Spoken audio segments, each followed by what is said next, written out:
So I went to pick up the wool coat. You might have seen in my previous streams I was talking about a wool coat that I really wanted. I've been looking for the perfect wool coat. Right now I have a down feather. I have a down feather wool coat. I bought that one new on Amazon. If you guys see me on video, I wear that same coat about 90% of the time. I have a shorter one. And then I have one free jacket that I have yet to repair. I need to sew that one up. And then I have another jacket that I haven't worn because it's kind of cold. So I was off on my way to pick up the wool coat today, and then I saw a free box, and you guys know me. I was like, hey, let me see what's inside of the free box. So I picked a few articles of clothing. I wanted to show it to you guys and tell you guys why I decided to get it. So I got this. It's a sweater. It is, let's see who makes it. It is made by Divided, so it's not an expensive one. I liked it because this is the only one that I have that's like a turtleneck slash, I forgot what you call these stripes. I'm not really good with my fabric design. But I liked it because it didn't look so restrictive. I do have a yellow one, and that one is so freaking tight around the neck that I haven't worn it. So I'm going to let go of the yellow one, replace it with this one. And I like the color because it was kind of like a soft pink. I am going to wash it, but yeah, I thought it was a really good choice. And then the second one that I picked up was this top, and I'm going to show it to you in a bit. It's made by Zara Basics. I didn't think that this would fit me.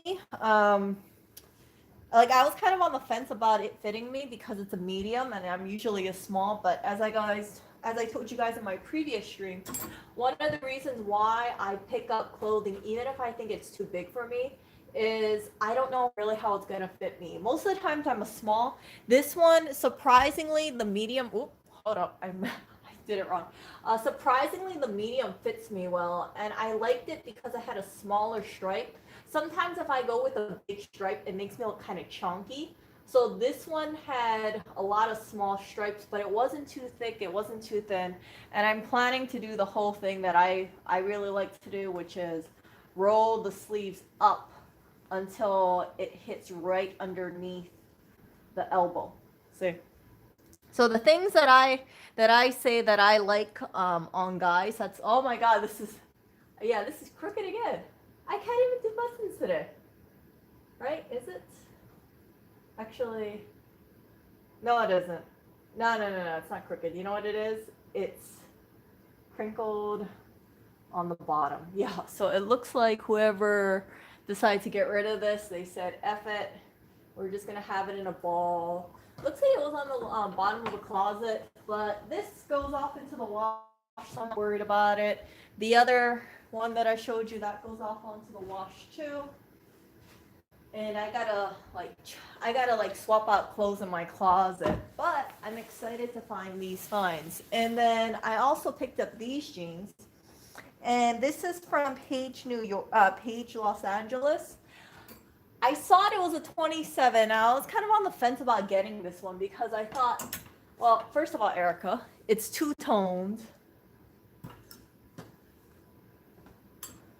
How will you look in two-tone color jeans if you guys can see it? See, it's teal on the back side, and then it's a lighter blue on the outside. Now, when I saw it, I thought this is really unusual. Like, I've never seen two-color jeans like that. But usually a 26. Let me chance it with the 27.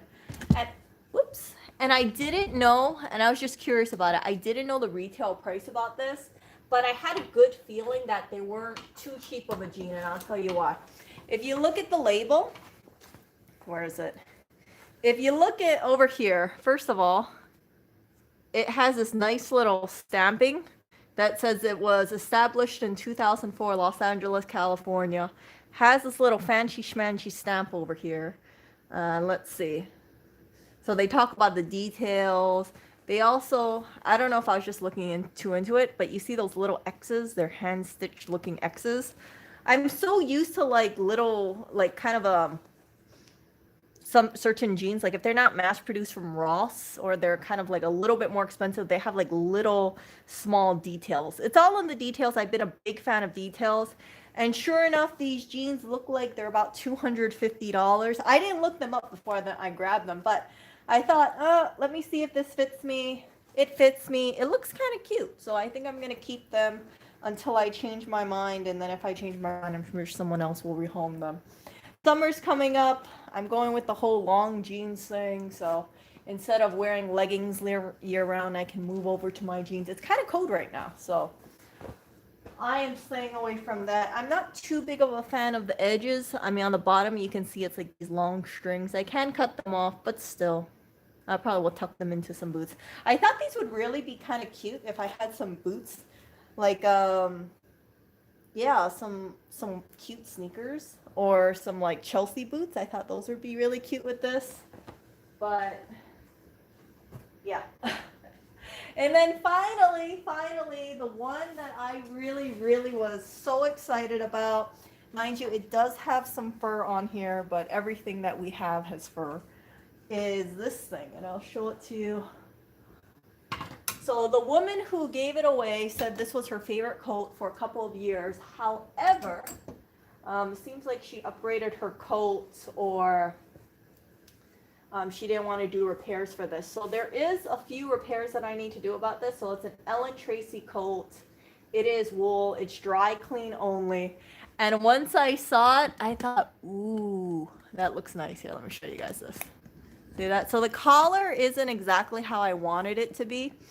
I wanted it kind of like this way. Kind of like a, I don't want to call it like, you know, the ones that kind of go inwards and that has this little triangle over here, has another triangle.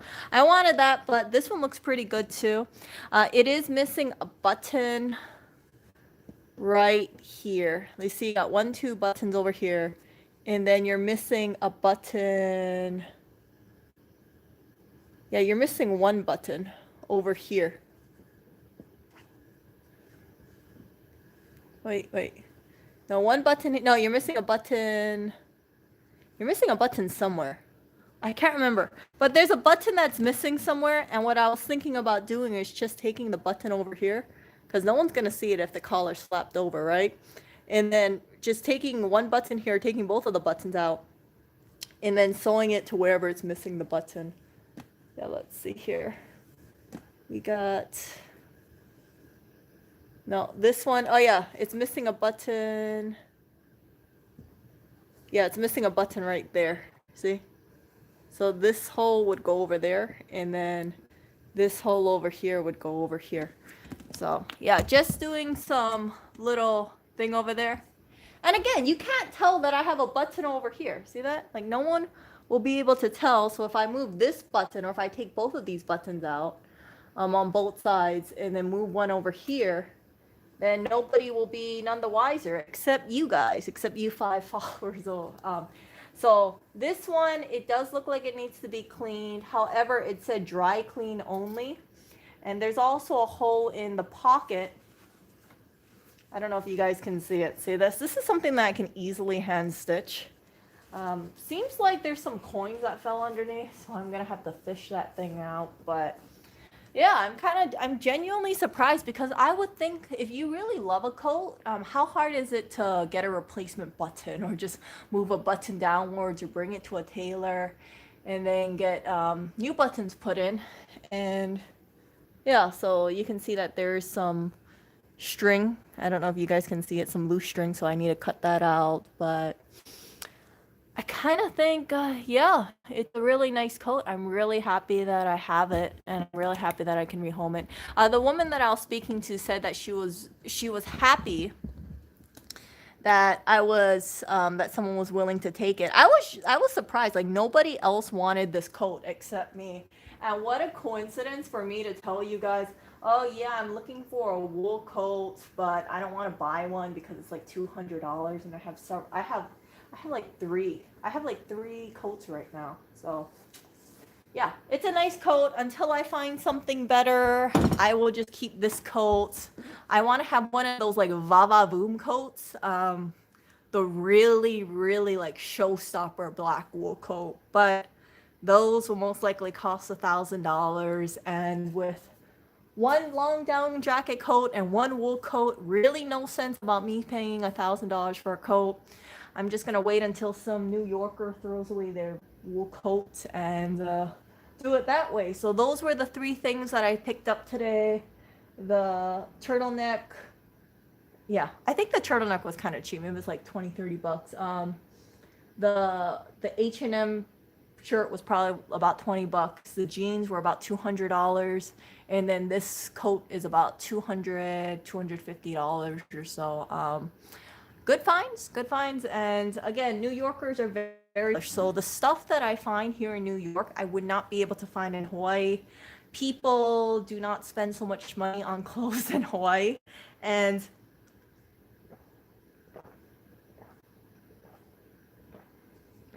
I don't know. Sometimes I think about it. I think, am I really cheap with my clothing, or do more people spend more money on clothes than I'm aware of?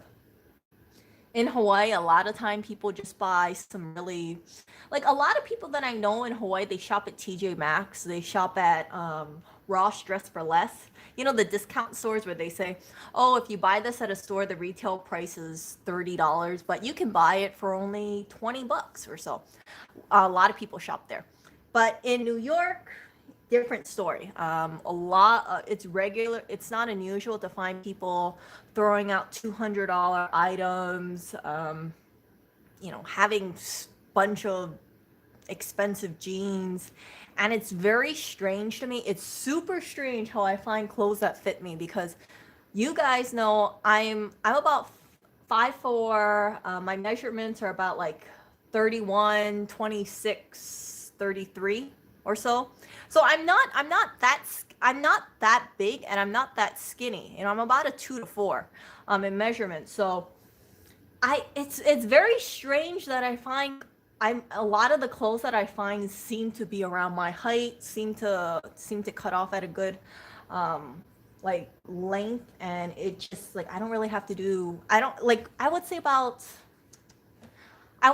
85% of the clothes that I pick up fit me.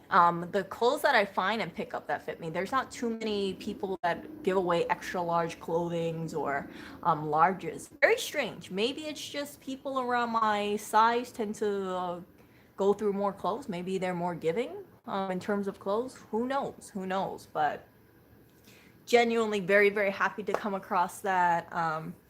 And my closet, my clothes are getting a slow upgrade. Again, my whole point with this thing is the clothes that I do have, I'm gonna upgrade them. So the turtleneck that I have in the closet that I haven't worn, that I thought, oh, I want to keep it just in case I want to wear a turtleneck, that's going out. That's gonna get posted for free, and then if someone wants it, they can take it. Either that or it goes into a free box, and slowly but surely my clothes get an upgrade. Right, I get rid of the cheaper stuff, the stuff that I don't like too much, or the stuff that I think that can be upgraded, and then swap it for the more expensive stuff. And it's a slow process, but I have some really good pieces in my opinion. This is another dress, and I'll show it to you guys that I was kind of shocked fit me. So this just finished drying today, and this one is a large, but it fits me. Yeah, so normally I'm a small, extra small. But this dress was so pretty, I could not say no to it. I absolutely could not just let it out of my sight. So I took it home with the whole idea, well, I don't want it to just go to waste. Let me just bring it home. If I don't want it, someone else can have it, or I can figure a way to belt it or something. And let me show you guys this. So this one, I probably will get this dry cleaned. We'll see how much that costs, unless someone has another opinion about what I could do. So this was the dress. It is a large. It's a cheapy brand. It seems like it's one of those like made in China brands, but you can see how long it gets to. And it's a really pretty print. And it's polyester, but it's a really soft polyester. It fits me. Yeah. So all I have to do is just cinch this a little tighter, because it is you see over here, there's like a little hole. So I can cinch this a little tighter, and then that way it wraps around, and then the arms are perfectly fine. And so pretty. I love it so much. And I can't wait to wear it. Well, yeah, so going back to my pretty coats, hopefully I come across another one. I want to have a collection of coats that are really nice. I want to rehome more fur coats. The thing about vintage fur coats is that there is maintenance associated with it. You do need to groom it. You do need to be mindful about the tears. And I see it kind of as a piece that is about, one of my coats is, you guys know, it's like 40 years old or so. I'm 30, 40 years old. And I want to preserve it. So I haven't gotten around to sewing it and taking care of it, but I figure, okay, it's an extra month. It's fine. It's fine. When I feel like repairing it, I will repair it. But that coat, it's one of those pieces, like, I don't foresee myself getting rid of it anytime soon. Or if I do get rid of it, I want to make sure that I give it to a person who will take care of it. So coats, more high quality stuff, vintage stuff.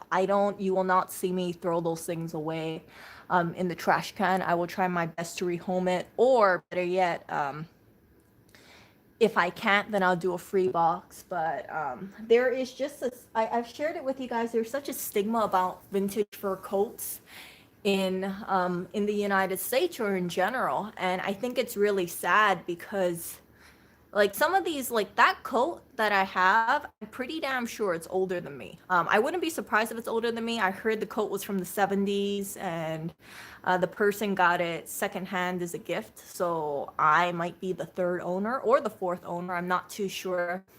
But when people kind of look at like vintage clothing and they say, oh yeah, it's like people don't want to rehome what's already out there in the market or preserve it, and instead they rather just buy synthetic fur, faux fur, which is plastic. I kind of think like faux fur doesn't last as long, and then it doesn't naturally biodegrade. So wool, wool is something that I feel I think is really great insulating. The material inside is probably polyester. The buttons are of course plastic, but I believe in being eco-friendly. I also believe in, reducing the amount of waste. So you guys know I'm a dumpster diver, but I haven't gone dumpster diving in I feel like in a week. Yeah, was it a week or so? Yeah, I haven't really been going out diving, but I'll still feel up to it. And then today, past today, my lower back's been hurting. I think it's a hormone thing. Who knows? Or maybe it's because blackberry sleeping on my bladder. It's throwing my back off alignment. But whatever it is, yeah, I find that there's so much clothes getting thrown away or donated or just put out on the side. I was walking to the grocery store today, and I saw like a pile of clothes. They were extra large clothes, and it was just thrown out on the pavement. And it made me so sad because it was all icky and it looked like it got rained on. It wasn't in a cardboard box. It was just straight on the ground, like you're throwing a piece of trash on the ground. And I remember I picked it up and I looked at it and I thought, oh, frick. There's no way I can salvage this thing. So I just left it there. And I see more of those kind of things. So you guys know that I try to do free boxes every week. Saturday I put out a free box, then it got rained on. Today I was going to put something out today, but they were cleaning outside the front of the apartment. So it was they were using the hose, and I thought, oh goodness, if I put a free box out there, it's going to get all wet. So tomorrow I'm planning to put a shoe rack outside. But yeah, New Yorkers are very wasteful. They go through a lot of clothes, they go through a lot of stuff, and it just boggles my mind about how much good stuff people get rid of. It's just like, I can't understand it. I really cannot understand it, but it is what it is. So I'd say, one moment.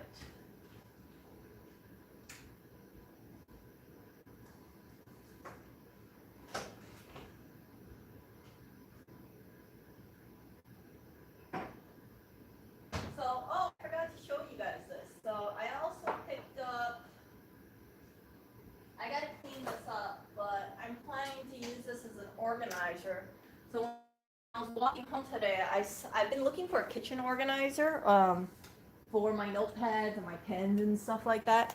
And I need to clean it up. But like, look at this. You see how pretty it is? It is a glass organizer. I know I need to clean it up. But yeah, it was just there in a plastic bag on the sidewalk, in a clear plastic bag. And I thought, this is so pretty. It is really pretty. If we had a vanity, like a bathroom vanity, a counter, I would totally put my stuff on here. You know, my lotions and my creams, and just like clean it up.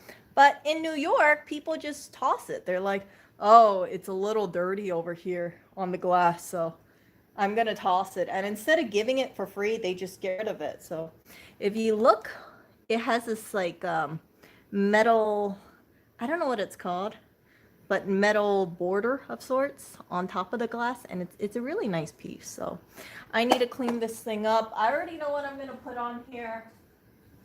Basically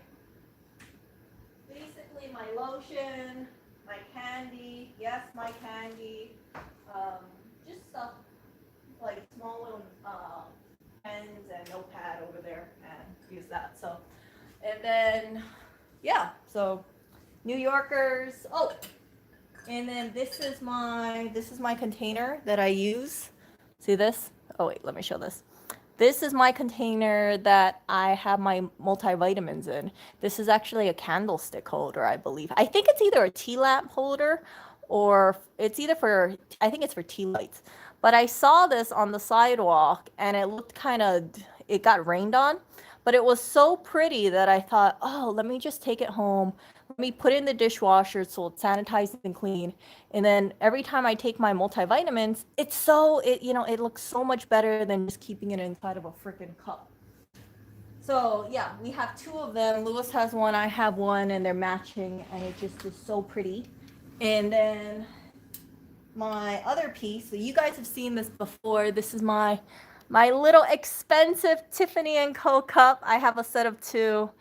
And again, living in New York does have its perks. You can get a set of $220 cups for free, a $200 jacket, expensive shoes, handbags. Yeah. But you just have to like be on the lookout for this stuff. 100%.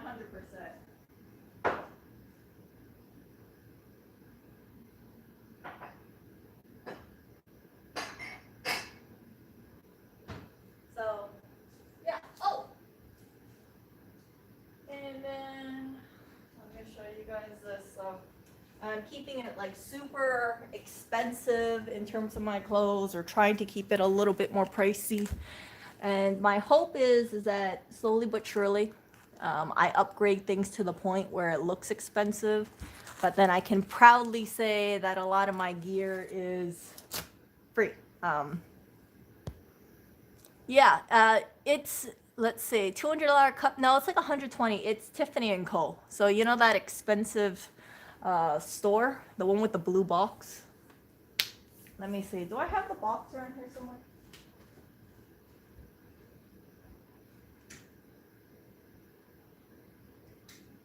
I had a Tiffany & Co. Oh, I think I already used it for storage. Yeah, never mind. Yeah, so people people buy a lot of designer stuff in New York. They get rid of a lot of designer stuff. These are my diving boots. And I know they look so ugly. Keep in mind, I have walked through the snow, and these are my typical boots that I wear when it's diving. And look, they're leather Ugg boots. See the sole? So they look fine. I actually have two pairs of these, so they are size 7. And I remember, like, when I was walking, I was volunteering, some person was like, they noticed I had Ugg boots, and they're like, "Oh my gosh, you have leather Ugg boots?" And I was like, "Yeah, I have leather Ugg boots." And they were so surprised that it's strange. So, I don't know why someone would throw away two identical pairs of leather Ugg boots. Like, there's the black leather ones. They're gonna last me a really long time, and I love them because they're so insulating. So, right now I have 3 pairs of winter boots. One I wear sometimes actually 2 of them I wear when I go diving. But it's crazy. You know, it is crazy how wasteful New Yorkers are. And I know I'm repeating myself at that, but seriously, if you live in New York and you, let's say, you walk around your neighborhood, especially on Saturdays, especially on the weekdays, you'll find like a bunch of free boxes. You'll see people toss things out that kind of make you scratch your head. Like, why are you, you know, why don't you just fix it? You know, why don't you just get a replacement button on this? Or why don't you just keep using it, especially if it's like, for me, like if I have a favorite jacket, you will have to like basically pry my favorite jacket out of my hands. If that thing gets damaged, I'm gonna get it repaired. If it gets dirty, I'm gonna get it cleaned. Even if, you know, even if dry cleaning costs, I don't know how much dry cleaning a wool coat will be. Maybe I can do it at home, because I know they do have like home dry cleaning kits. But whatever it is, it's like, I don't understand why people throw away items that are supposed to last you for a number of years. For me, like my coats, I want all my coats to last me at least 15 years, assuming that I keep the same measurements. And that way, I never have to worry about buying another coat. I don't believe fast fashion. Some people, like, they always think like, oh, I'm gonna go to the shopping mall and buy this and the new fashions. But I think it's more cost savings if you buy something that really looks nice, especially if it's pre-owned, since you do save money on that. And if you can get something quality for a fraction of the price new, then you have a durable item. And when you go to a store, let's say you go to a TJ Maxx or you go to a Marshall's, you can confidently say, like, a lot of the stuff that you would see in the store does not compare to what you have. And I feel that way about boots. You know, my black leather Ugg boots, I don't have any desire to buy other black boots in the store. So when I go clothing shopping, or if I go clothing shopping, there's basically nothing that I'm looking for at all. Seriously. Like, I look at the stuff and I'm like, okay, I don't really need another. I don't need another pair of pants. I got so many jeans. I don't need another coat. I don't need, you know, another sheet set, of course. I don't need more pillowcases. We have so many pillowcases, but yeah, it's nice to shop. I do like shopping a lot, but I rarely buy things.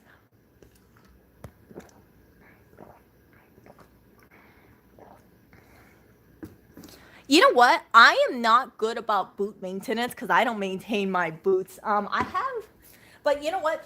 For my boots, I believe strongly winter boots and shoes. I don't mess around with my shoes. I try to buy the best quality I can for the price. And these are my snow boots. They're the Columbia. I think it's called Snow Maiden or Ice Maiden. And these are amazing boots. Oh my God, they're so dirty on the underneath. These are used boots. I bought them last year and I love them so much. They are waterproof. I think mine's is a size 7 boot. Yeah.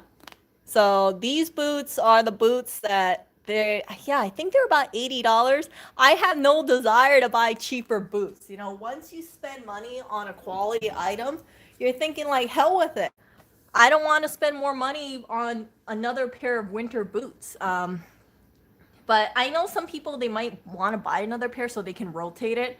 I do know that they say wear and tear for boots can be accelerated if you're wearing the shoe every day, because if you're wearing a shoe for a long period of time, you need to let it dry out. I've heard, since it like if yeah something about it wears down quickly if you don't let it completely dry. You know, your foot sweat.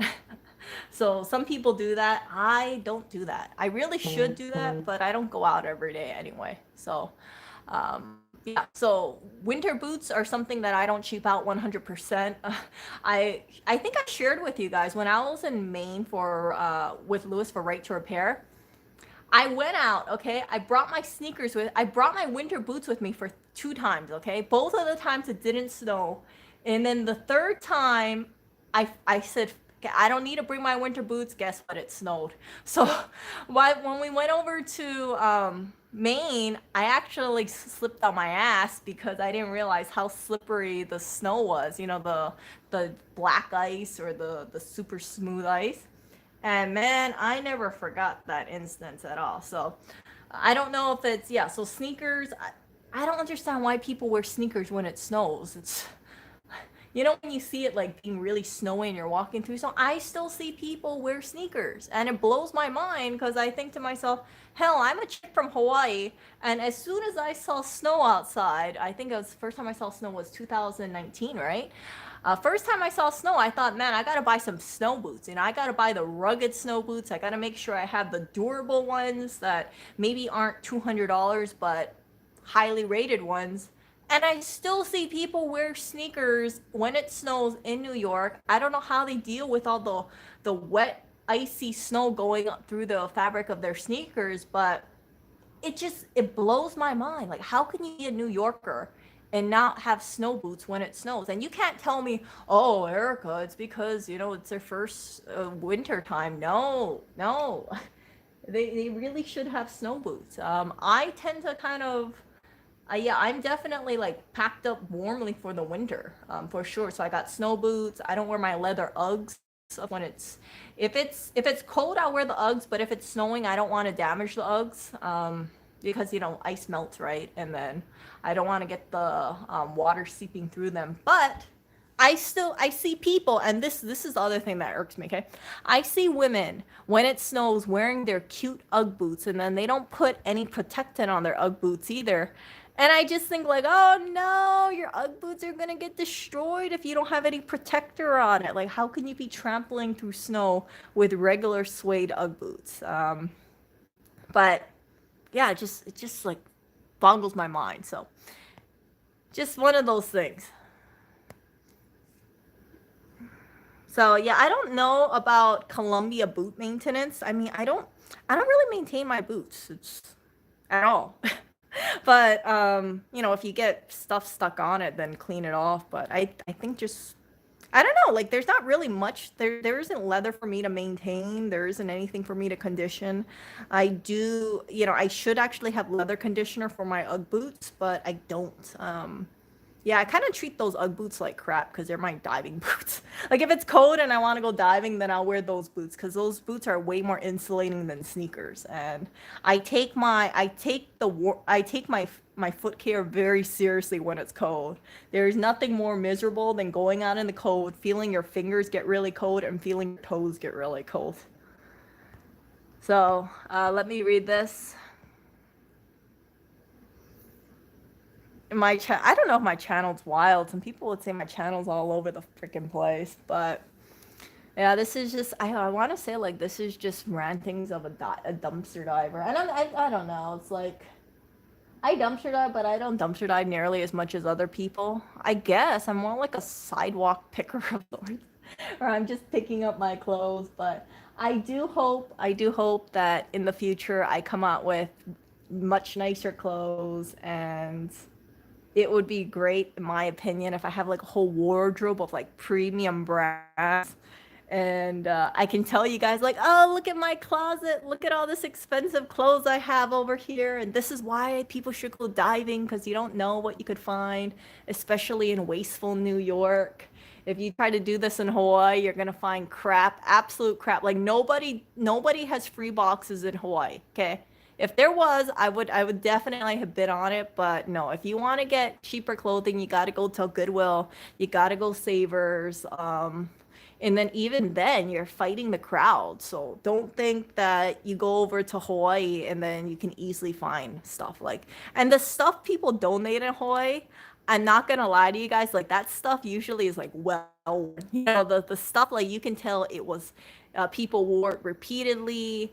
Um, or yeah, most of like some of the clothes is really well worn, and I kind of think like yeah, Hawaii people are very resourceful. They tend to be frugal, and most people that I know, they don't have a problem buying things secondhand. In fact, I think that if you live in Hawaii, it kind of forces you to be frugal because cost of living there is high, and then the job wages aren't that much. So you kind of get into the groove of like buying everything secondhand, buying things pre-owned, going on Craigslist, going on Facebook Marketplace, going to Swamp Meet, and then you get more bang for your buck. So when I see this kind of stuff in New York and I see people tossing stuff out like this, I'm just like mind blown. I'm like, oh my gosh, I don't know anybody in Hawaii who would pay $200 for a coat. I don't.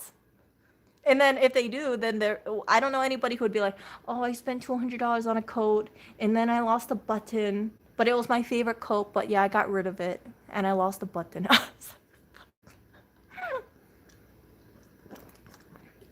Again, how do you have a coat for years and then you lose a button and then you're like, okay, yeah, I'm just gonna get rid of it because I lost a button. Like they have a thing called seamstresses. You have a thing called tailor. You can buy replacement buttons too. I'm sure I could go on Amazon and get a replacement button.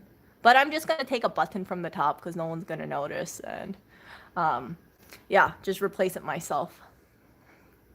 Oh goodness.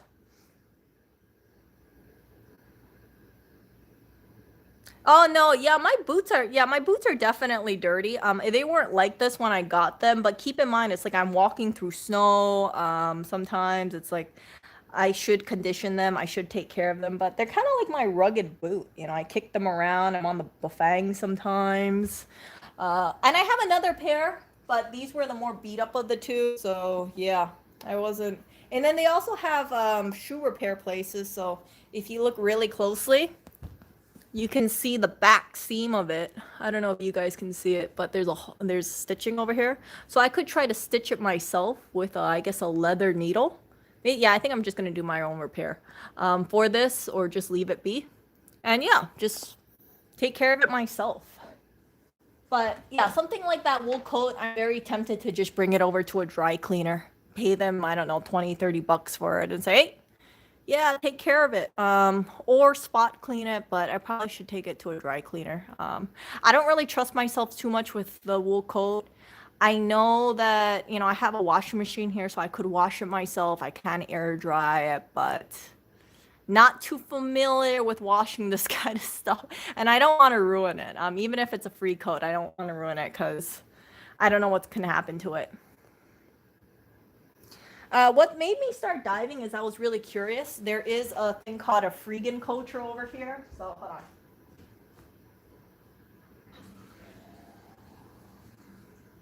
So freegan culture is people who basically eat only things out of the garbage. They're freegans. Most of their clothes they get is all secondhand, all used, and yeah, I've met a few of them. Not gonna lie. They live really freeing lifestyles. It kind of like the trash or the dumpster provides. But for me, as you guys know, a lot of the finds that I see in the dumpster, it's heavily processed foods. So I'll find things like maybe cookies or crackers. I used to find a lot of yogurt.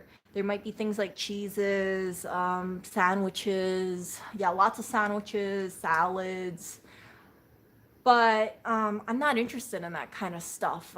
You can definitely live off dumpster diving or, eat out of the dumpster if you want. But I have such a restrictive kind of diet now, trying to go gluten free, trying to stay away from the heavily salted foods, minus the pork rinds. But even then, the pork rinds, I got to keep it in check.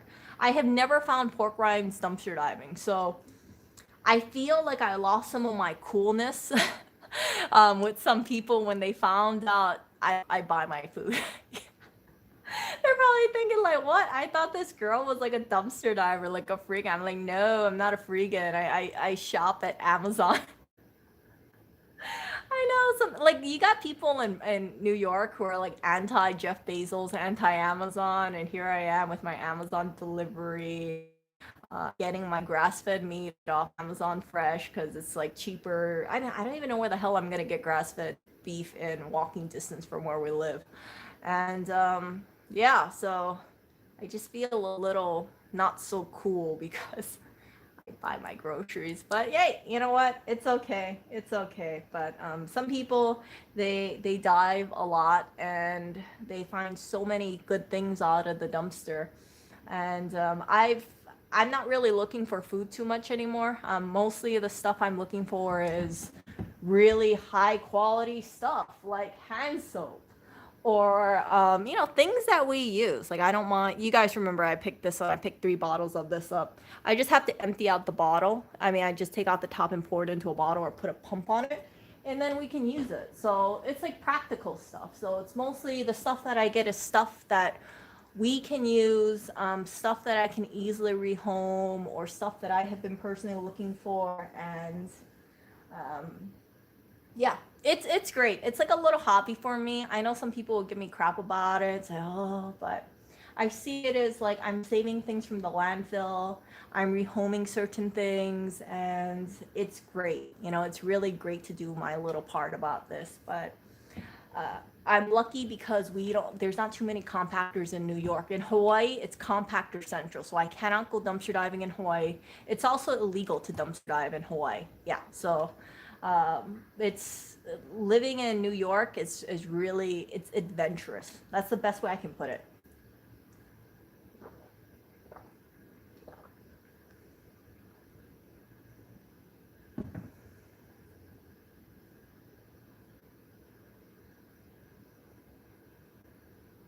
So why am I eating out of the trash? Okay, here's the thing. So I'm eating out of the trash. Well, I'm not eating out of the trash so much anymore.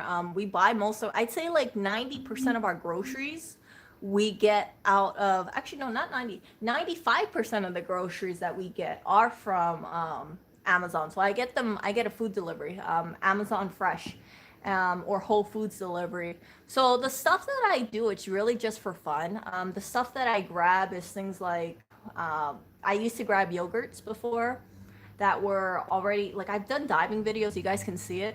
So people, these stores would just dump out yogurt when they're hitting close to the best by date, and the best by date is indicator of taste, not safety. So when a store would dump out like 30 yogurts, I'd be like, oh my goodness, I gotta try all these yogurts because I normally wouldn't try these yogurts. So I've tried so much of the vegan yogurts. I've tried so many of like the expensive, more expensive, $6, $3 for one little tiny cup yogurts. And this is stuff that I normally wouldn't try. So I'm thankful for having that experience. And then a lot of the times when I was doing that stuff, I was bringing it over to the community fridge or helping out. But the store nearby us that I used to go diving at a lot, they are dumping out their stuff now. So they are opening up packages, dumping out yogurt so nobody can salvage it. And that's why you notice my food diving has gotten down a lot, because that store is just dumping everything, slashing the packages. And it's so sad. It's really sad to see that. So I haven't gone diving for food around where we live for a while. But there's another store that they do throw away certain things every so often, and I go over there, but the hauls aren't that big. It's not bad not having a big haul, but it's more like household stuff like soap, shampoo, conditioner. We have so much shampoo and conditioner, you guys. I canceled our subscribe and save for it because I thought, man, I don't see us going through 5 bottles of shampoo and 2 bottles of conditioner in the next month or so. It's a little crazy. So when I ran the numbers, I thought, yeah, by the time I'm gonna come across more shampoo and more conditioner soon. But yeah, so it's really just my hobby. I like finding things. Lewis kind of questions me too. He's like, "Why would you go diving, Erica?" But I like it. I like rescuing things, and then some of the stuff that I rescue, people tell me like, "Oh, they've been looking for that."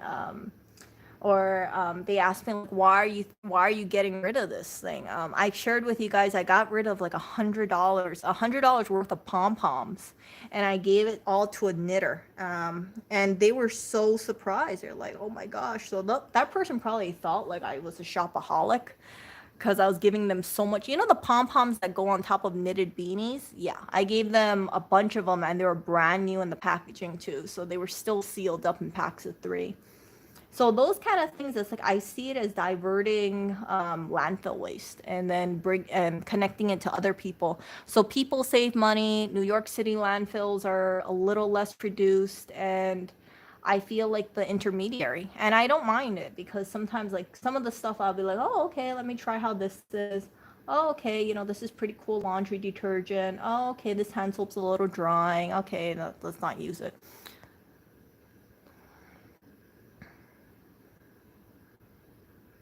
Oh man, my Amazon shares are going sideways again. Yeah.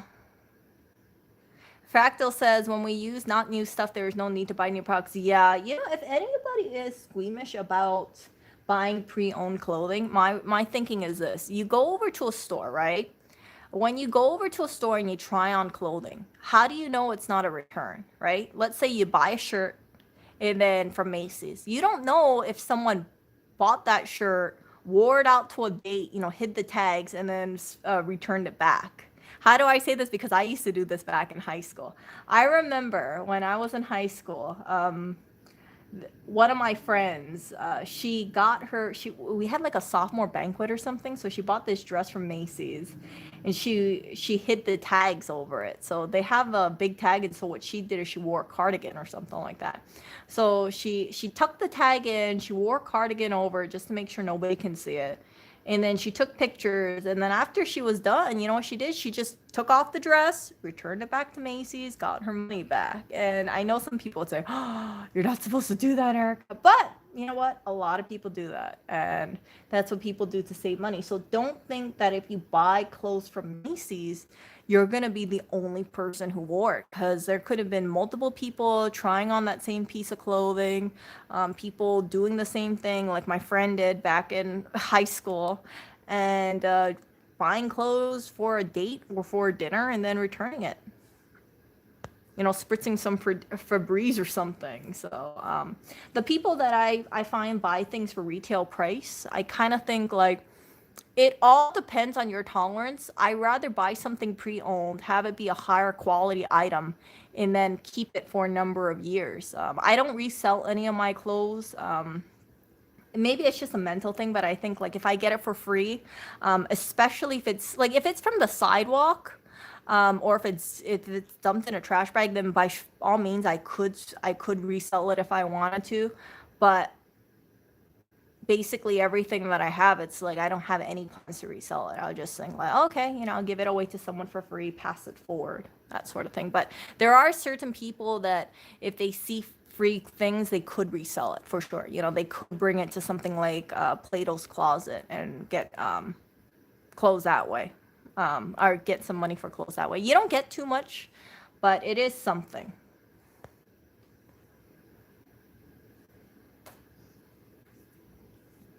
Yeah, so yeah, definitely wash all your used clothing, for sure, and then inspect them. So if you're like me and you see them inside of a free box, I always take a good look over of it, and then I always make sure there's no bugs, no nothing. Yeah, but typically, right, if someone has, let's say someone had a bed bug infestation, they're not gonna put their clothes in a free box if they have a bed bug infestation. If they know they do, they're gonna throw it in the residential trash. I don't check the residential trash at all. So yeah, I'm not worried about that kind of stuff. Yeah, there's just so much clothes out there. And again, living in New York, where it's basically fashion capital of the world, one of the fashion capitals of the world, there's sure for certain people to just keep buying clothes. And New York closets are only so big, so that's why you see people just getting rid of the stuff. They say, "Oh, you know, I only wore," for instance, right? They could say things like, "I only wore this jacket a couple of times." Where's my jacket? Yeah. So here's my Patagonia jacket. Let me take this thing down. So this jacket is actually still in stores. So someone could say like, yeah, I only wore this a couple times, but I'm gonna get rid of it because I got new clothes. I'm bored of this jacket and it's still sold in stores, so I'm gonna get rid of it because it's not cool to wear anymore. So it amuses me as a diver. As it just I kind of think like, wow, that's pretty cool. So I hope I find more Patagonia stuff. I hope I find more $80 leggings. Lululemon. That's one of my favorite legging brands. That was also the brand that I was telling you guys that it fell apart on me. I didn't know what to do, but then Andrea said, "Oh, just heat up an iron and then you could re-stick the adhesive on there." So that really worked really well. Thank you for the tip. So I had to repair my own $80 leggings, but that was okay. So yeah, so for those leggings, I like having high quality stuff. It feels nice, it looks nice. It's not the most durable, but it's one of those little luxuries that I can honestly say when I look at my leggings, I'm like, well, you can't really get much better than Lululemon leggings for if you do yoga or if you exercise or if you just want to casually walk around the leggings, that's a very much a faux pas. Yeah. So I find that if you buy like the best quality item that you can or you can find, you don't ever have to worry about having a certain another buy something that's better quality. So for instance, right, this pullover, it's nice, it's soft. I don't know if it's going to continue staying this soft, but what pullover can I find that would beat a Patagonia pullover? It's hard for me to find something better than that. Maybe a North Face one. But even then, I don't have any desire to buy a used North Face pullover because I already have this one. See?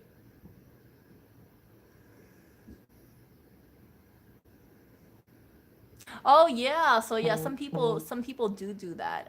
They do take things apart and they look at the pattern and they can sew their own clothing, and I think that's really a genius. I hear some people, they even make their own underwear.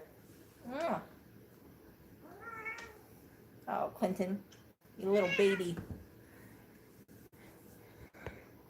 So yeah, some people, they get patterns and they make their own underwear, they make their own t-shirts, and I'm not one of those people, but yeah, I've seen it around. One of these days, the tide fills at the beach. Yeah, it's already happening. The Pacific garbage patch is definitely real.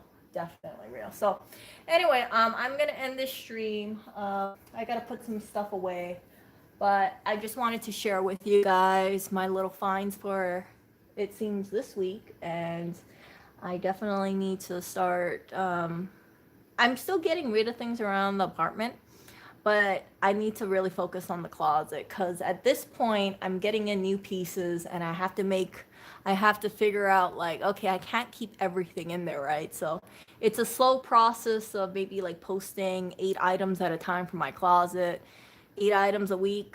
I don't have 80 items of clothing to give away, but 8 items a week, 10 weeks, 80. Yeah, the small but sure gradual getting rid of things, and that's the way things should be. I gotta just like think about what I want to keep, what I don't want to keep. The tough side is that a lot of the stuff in the closet that I do have, I kind of think like, oh, I still really like this, or oh, yeah, I don't want to get rid of this because I don't, I probably will wear this when this thing happens, and it's easier to get rid of crap if I keep crap inside of the closet, but there's not too much crap that's inside of the closet that I kind of think like, yeah, let me get rid of this for sure because it looks totally like crap on me. Yeah, the first time I do screening is like after I pick it up, right? After I pick it up, I try it on, see how it is. If I don't like it, then it goes out. If I do like it, I keep it, and then yeah, I keep it, and I have to go through another filter if I bring in more stuff. And I have to ask myself, okay, Erica, what can go? What can stay? Do you really need this? Do you not really need this? Yeah. My fear is that one day I'm gonna have and maybe I'm getting ahead of myself, but my fear is like one day I'm gonna have a closet that I like almost all the pieces, and I'm gonna say, frick, I don't want to get rid of anything because all these pieces look great. And then the solution to that would be get a bigger closet or find more storage space for your clothes. And I don't know, we'll see. All these collections, they do take time to amass. I kind of wonder, like, how much clothes will I collect in like 5 years, right? If I constantly started swapping things out, there would probably be a point where it's like I have a really great closet, but yeah, it's like, well, how do I call things from there? If I say like this shirt looks great on me, this skirt looks great on me, this dress looks great on me. Yeah, I don't know. I haven't gotten to that point yet, but I do probably have to cull about 30 items. I'd say like 20 items in the closet. Shouldn't be too overwhelming, but it kind of just like is in the back of my mind to do it. So yeah. So I post clothes, give it away for free. If someone takes it, great. If nobody wants it, then off into the free box it goes, and then someone else can take it. No, 100%. I'm not gonna do any off-site storage. Why I don't believe in having storage units is this. Lewis actually brought it up to me. He said, Erica, what do you think about having a storage unit? And I told him, I said, look, stuff that I pick up is free. So why the hell am I paying a storage unit to hold my free stuff? Like that doesn't make sense, right? Like if I have like a bunch of free stuff, why does it make sense for me to pay for storage for that? Makes more sense to just get rid of some of the free stuff, and that's the side that I err on. I've seen people get stuck in the storage unit thing. They say like, oh, I'm just gonna keep the storage unit for a month or 2 months, and then I'll clean it. Next thing you know, it's been 3 years, and all that money for the items inside of that storage unit, it's like you could have bought everything a multiple times over. So I am definitely against the idea of storage units. 100%. I would never ever get a storage unit unless maybe I was in the process of moving. And I needed to house things temporarily. But like the stuff that I would put in a storage unit, what would it be? Extra clothes? What? Like 5 pairs of shoes? That's it. Some plushies? That's really it. There's not much for me to put inside of a storage unit. And I don't even have that much clothes, in my opinion. So, yeah, yeah, it's just I don't get it. I don't get what people put in the storage. Like I see some people they put in like furniture there, they put in couches or they put in mattresses.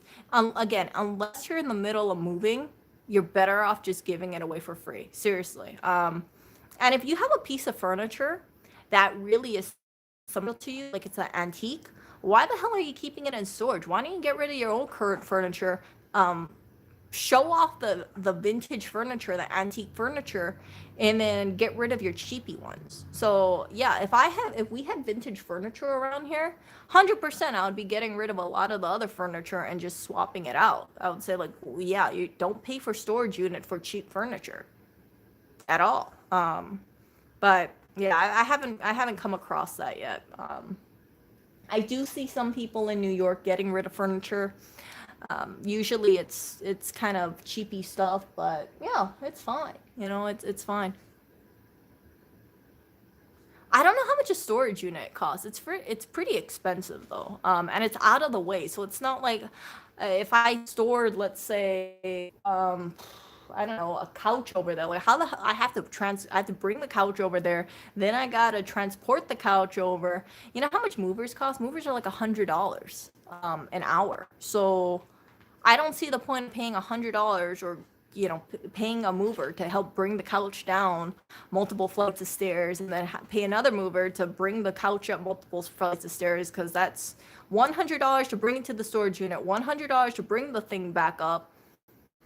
Yeah, no sense. Just get rid of the freaking thing. So, yeah, I don't get it. I don't get why people do storage units for furnitures and mattresses. Just put a big free sign and save your money. The money that you'll save, you can just buy the stuff back, or have a whatchamacalls it, have a yard sale.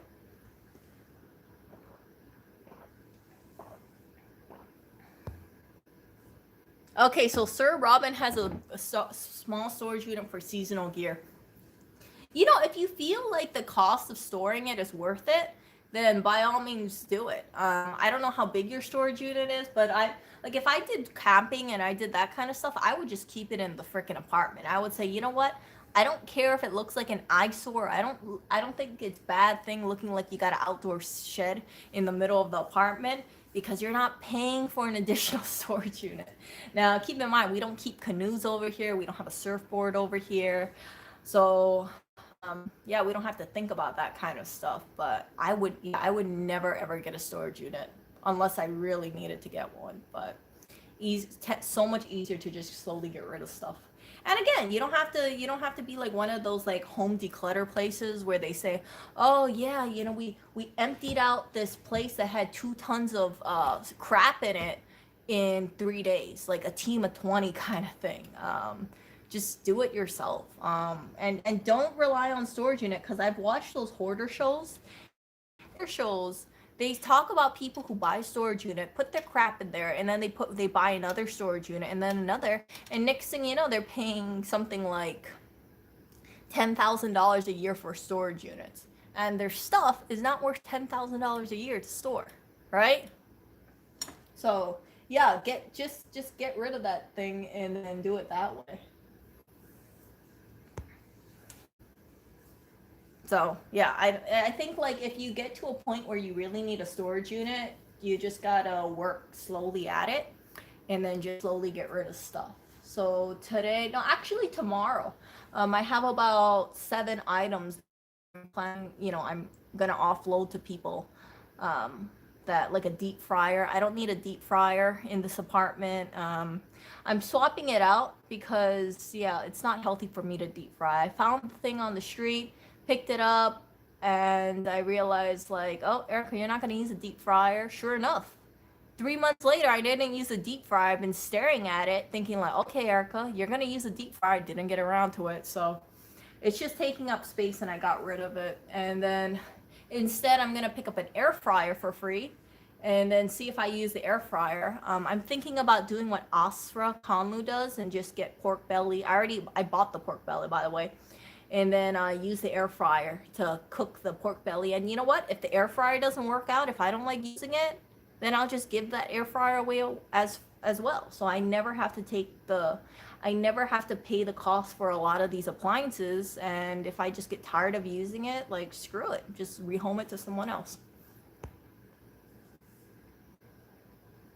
No, no, no, no, no, no. I know my anonymous individual. I know myself very well. If I have a storage unit, it's going to be out of sight, out of mind, just like gym membership. So I had a gym membership for about a year, right? 2 years actually. I only went to the gym about 5 times. So Planet Fitness got about $400 from me for $80 a top time, just me going to the gym. And yeah, out of sight, out of mind, you're gonna have the reoccurring thing. So my thinking is like to save money, do not like look at your subscriptions, ask yourself, do you use it? If you don't use it, just cancel the freaking thing. And then next thing you have the itch to go, like just sign up. And I guarantee you guys, probably 95% of you won't want sign up. You'll be like, you know what, I don't want to go to the gym. You know what, I don't want to check or dump things out of my storage unit. So the best way to do it is just nip it out of the bud.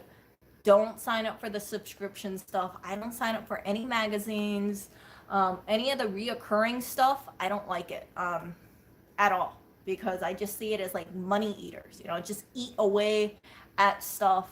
And unless it's an investment, it's like, well, what's the point of me paying reoccurring subscriptions? It's like one entity wanting my money, and yeah, they want me to forget about it, and then I trapped about paying a subscription fee, ideally for the rest of my life. And some people, like, they always have this intention to cancel, but they never do. And you know who profits from that? It's the companies. The companies are going to say, oh yeah, you didn't cancel your gym membership this month, great, don't ever cancel it, we want to make that free money from you not going. So I hope that from this situation, depending on if, and I hope this situation has really conditioned people to look into saving money, because money is something that I think is very important to save and to invest and try to grow your money bigger. Do not just like mindlessly buy stuff. We still buy stuff. Like, don't get me wrong. We buy things. I buy food. I buy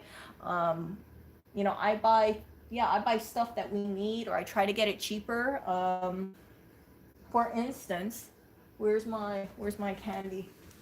I went to the Dollar Tree 2 days ago, and I got this Godaddy Chocolate Bar for $1. Yes, this was only $1. I'm really much of an impulse purchase, but I bought this for $1. I was like, oh, Erica, you're going to be so fancy. Oh, my goodness. Break the wallet, Erica. So $1, and then I bought this one. And I know people would say, Erica, you bought this chocolate bar. It has sugar in it. But listen, I was curious about it. It was 3.5 ounces.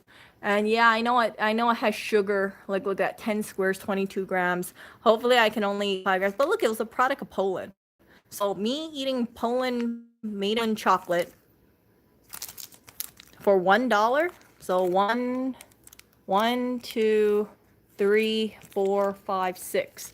So hopefully 6 days worth of chocolate or 3 days worth of chocolate for $1. This is really good. So I like stretching my money, and that makes me happy. So with the cost savings for this kind of stuff, you can spend your money on other things. And you will see me continually focus on buying higher quality food items and cheap out on other stuff. So the clothes, I mean, I can find clothes so easily here in New York. You guys know that.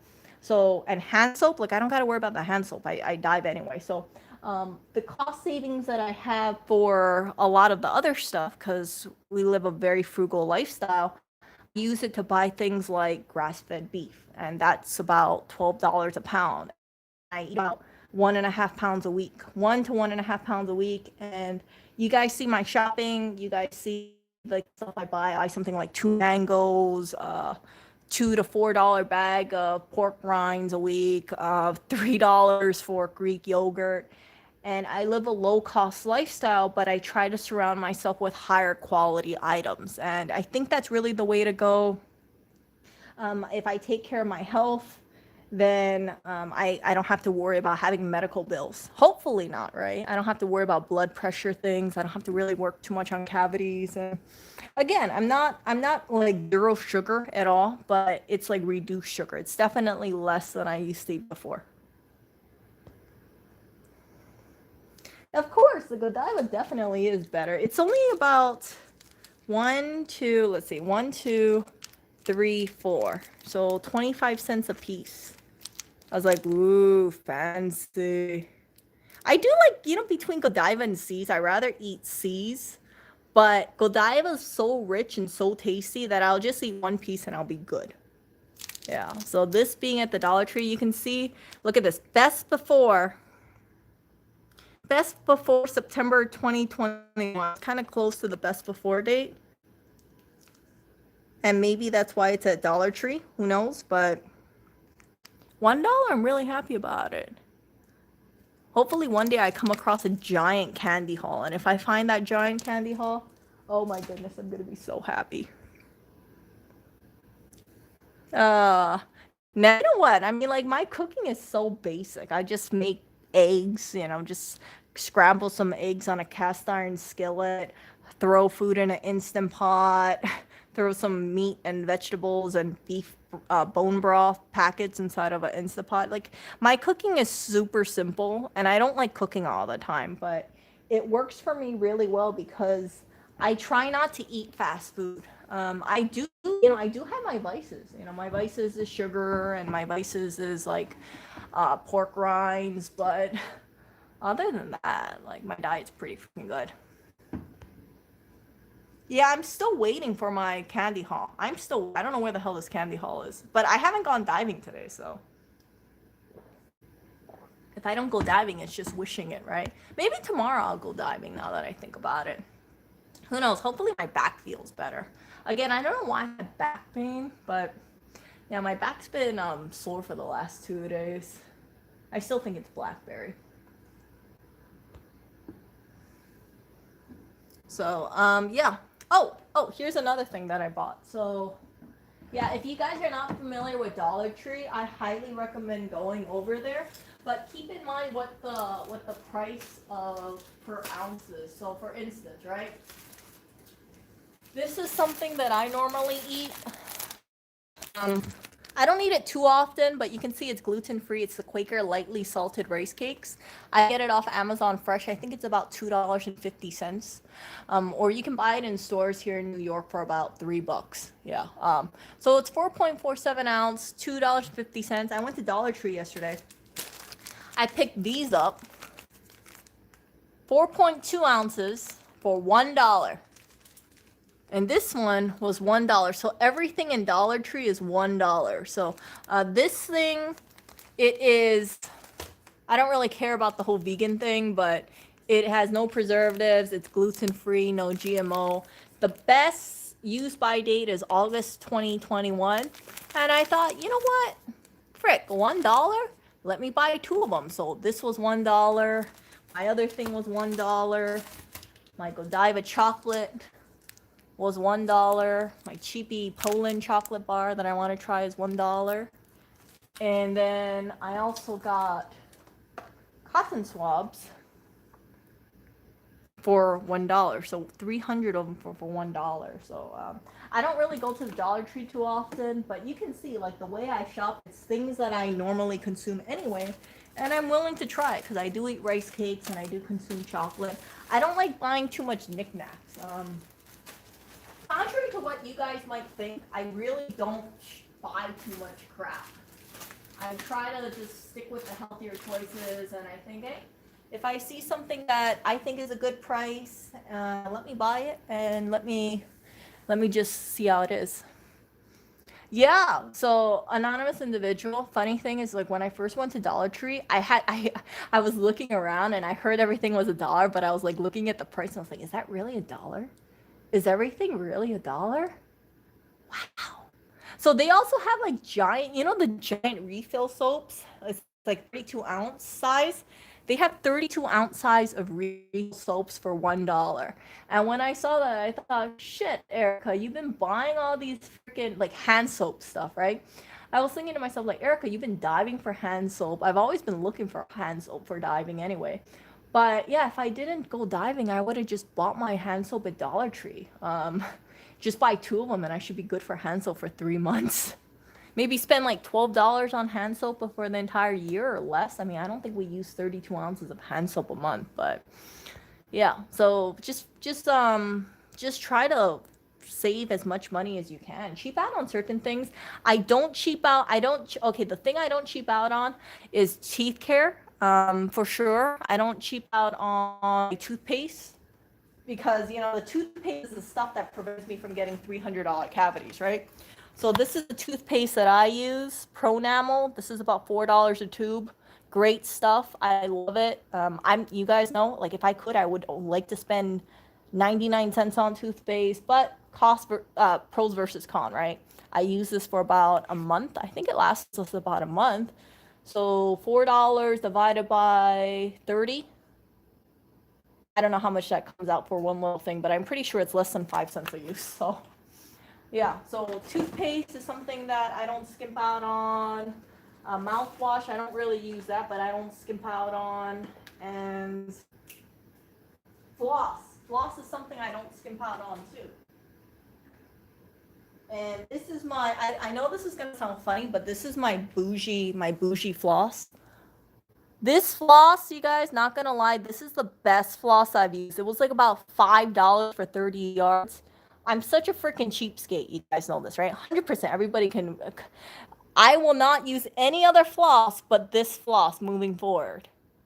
Because it's like the superior floss. It is so much better than the Glide floss.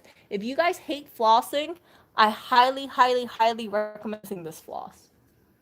So yeah, there's certain things like I don't mind use. I really will spend the money on getting higher quality stuff because if I use a cheapy one, like this Oral-B Complete one, like this one, I'm not gonna be happy flossing. I hate it because it's kind of plasticky. It doesn't glide smoothly. But this one, I actually look forward to flossing every day if I use this one. So if I want to take care of my teeth, it makes sense for me to spend the extra $4 on flossing. So next time I go to the dentist kind of like, oh, Erica, you haven't been flossing. And it's really stupid if I say, oh, yeah, because I didn't want to spend, let's say, I don't know how long this floss is going to last me. Maybe, just say 2 months. I didn't want to spend the $250 a month flossing my teeth because, yeah, $250's, like, I'll cut other things in my life to buy this floss. 100%. So my life, I don't know what else I can cut. I don't have any expensive purchases I'm making. I don't think anybody would call me a shopaholic. wanting, high maintenance for wanting $5 floss or $4 toothpaste. But I find that if you have higher quality stuff, you'll be a lot happier using it, and make it stretch. You don't have to, if you're using something like toothpaste, you don't need to use like 4 ounces of toothpaste at a time. You just use a little pea amount, and yeah. So yeah, I don't buy margarine. 100%. I will not buy margarine. I only buy Kerrygold butter. I will never ever ever compromise on buying like generic butter unless I absolutely have to. So Kerrygold is the way, and yeah, that's how I spend money. I like buying the stuff that I enjoy and I frequently use. I will not hesitate buying higher quality stuff. I really should make a stream about that. Like, don't think that, don't scrimp your money so much that you live a inferior life. Like, for instance, right? I knew of a person who was making about $150,000 a year. And they were a brother of a person that I knew. So this guy was making $150,000. He was so neurotic about saving money that he would only eat canned goods. He would eat like the cheapest of cheapest food because he wanted to hoard his money. But the downside is like I got to know him over a number of years, right? Because I just saw him like a few times, and not gonna lie, he looked like you know why? Because it's like all that sodium, all that cheap, low quality food. It's like, yeah, you could be thinking, oh, well, you just gotta eat, canned goods and rice, and yeah, you save a lot of money if you can get your meals down to, let's say, $3 a day. But it comes at a price. Like even like something like even like just eating something like a hot dog all the time. Like, I know some people would say, Eric, eat hot dogs because it's cheap and it's quick. Yeah, true, but you can make a stew that's really cheap. Slicing up vegetables and putting it inside of an Instapot, that's cheap to make, and then you'll get more nutrition from it. You can put in your greens, you can put in your carrots and your tomatoes, or your all your healthy vegetables, and that way you don't eat canned goods left and right.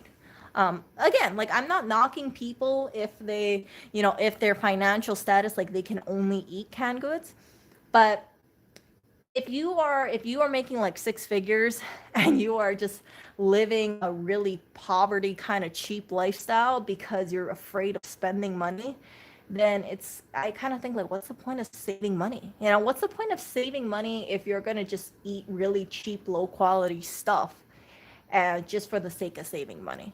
Same thing. Like, if someone's making six figures and they say, oh, I'm so obsessed with saving money that I want a penny pension, like, watch every single cent that I'm spending. Like, I only want to spend, let's say, $100 a month on everything so I can just save my money for the sake of it. It just, yeah, it's like, I don't see the point of that. So again, I want to live a life where I take care of myself.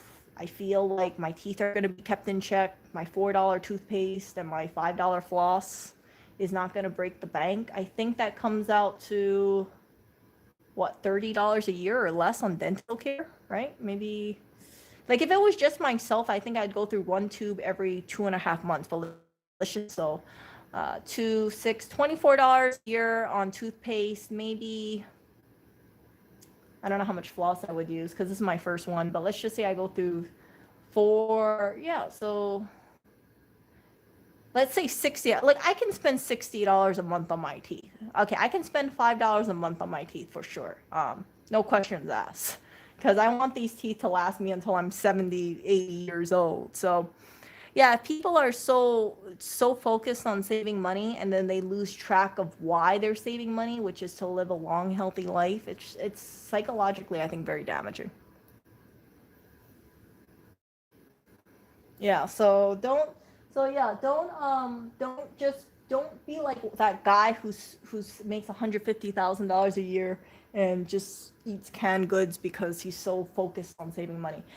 If you guys are using, let's say, a hand cream every day at work, and you're using a really cheap dollar store hand cream, try and buy the more expensive one. Like, I know some people would say, oh, Erica, you're gonna recommend people buy like $22 hand cream. Yeah, I'm gonna recommend people buy $22 hand cream, because here's the thing.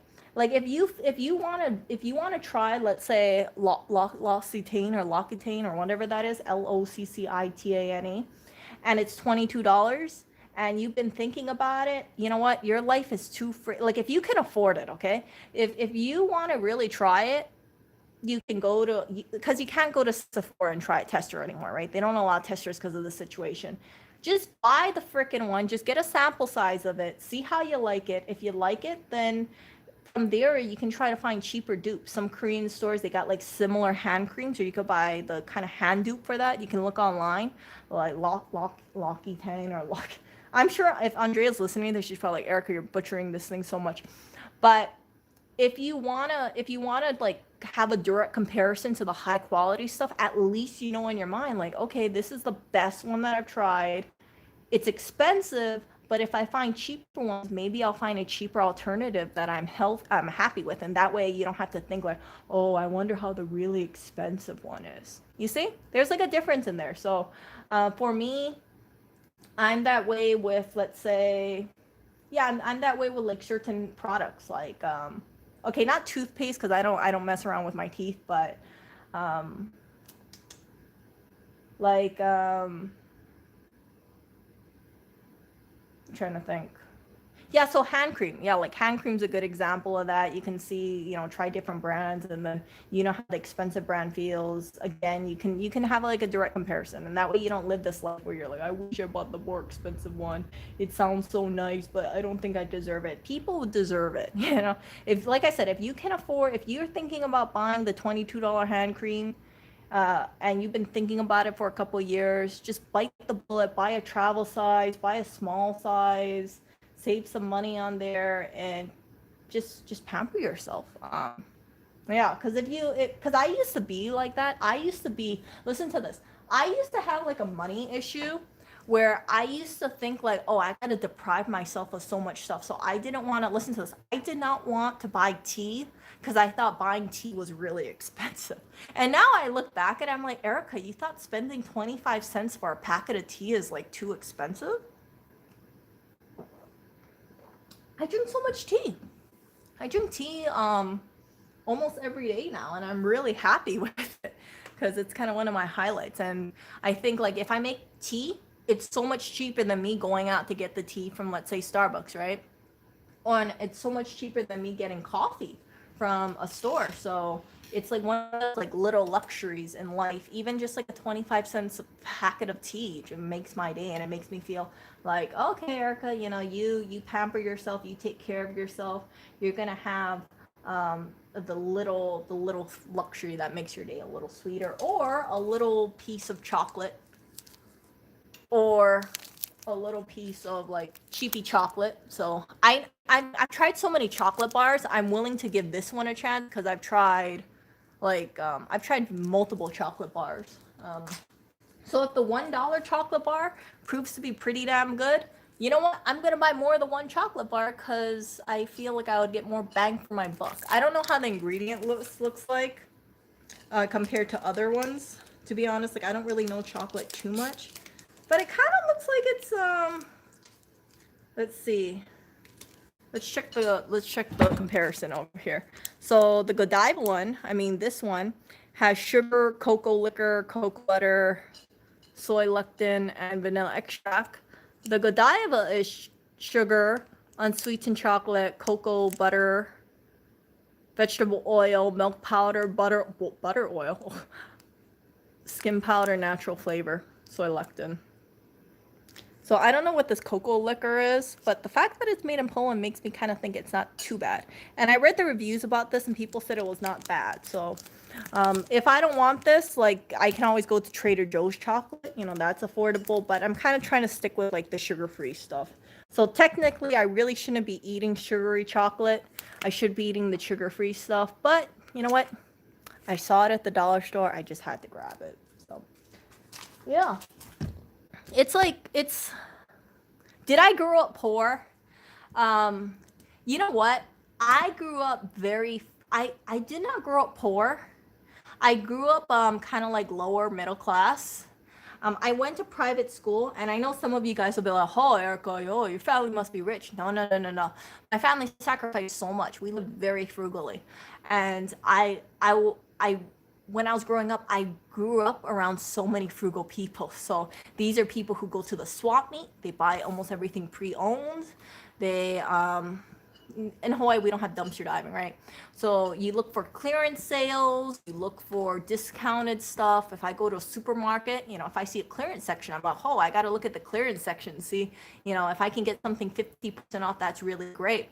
So it's kind of making your dollar stretch. And I'm really thankful about having that experience because I kind of think, if I had grown around, like, let's say the typical kind of family unit that you expect, like, oh, okay, I'm gonna go Macy's today, oh, I'm gonna buy things on full price, yeah, charge it, I would have ended up in debt. But I didn't have to worry about that. I never had to worry about going into debt over my own spending, because I've always been really mindful about the stuff that I spend, how much, I'm trying to make the dollar stretch, and I don't see anything wrong with that. I know what I'm saying would go against what I should be telling you guys. I know that some of you would say, "Oh, Erica, you should be telling people to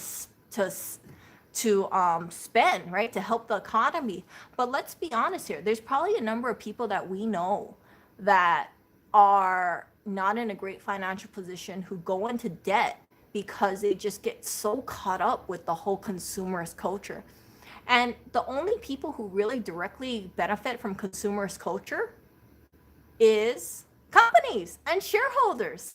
So I really should tell you guys really need to buy more Apple products. Please buy more Apple products. Please buy more Microsoft products.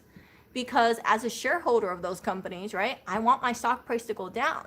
Now, if you're not invested into this stuff, you could say, "Oh, okay, well, I don't really care." But if you're an investor, you want people to buy stuff. So, one of the dangerous things that I've seen in my life, and I really should do a separate stream about this, is people get so used to the idea of giving off this image that they're so rich, or they're so, they have so much luxury items, that they go into debt chasing it. And I've seen this happen over and over and over again in my life. And those people, like, they're just gonna, let's just say, for example, let's say if there was like a luxury it purse, right? And luxury purse that everybody's talking about, it's a $2,000 purse. So I buy it and I tell my friends, "Hey, look at me, I got a $2,000 purse." "Oh, cool, Erica. Wow, that's the hippest purse." So after I buy it, then I'm gonna think, okay, I have a $2,000 purse. 6 months passes, it's no longer the hippest purse. Maybe there's another brand of purse that's really popular. So then I will feel like I'm not keeping up with the trend, because nobody cares about my freaking designer, my former designer it bag purse anymore. And then people spend more, they chase and they throw money on stuff just to kind of keep up with what's perceived to be valuable. And people are going to lose, because you got businesses paying big bucks for marketers trying to push down on people's throats. This is the item that you need to feel like, you're stylish, or this is, you need to buy this. You need this in your life, because if you don't have it, then you're not stylish. And I think that's kind of what happens to certain New Yorkers. They get so caught up in the trends that they just buy all this clothes, and then afterwards they're like, "Yeah, I don't want it anymore. It's not cool. Like, yeah, this is not the hip stuff anymore. So I'm just going to get rid of it. I'm just going to donate it. I'm just going to toss it. And I'm going to buy more stuff." So these people, unless they have really deep bank accounts, which I find more people don't have as much deep bank accounts as you think they might do, then they end up in debt. And debt is something, like, I've never personally been in debt.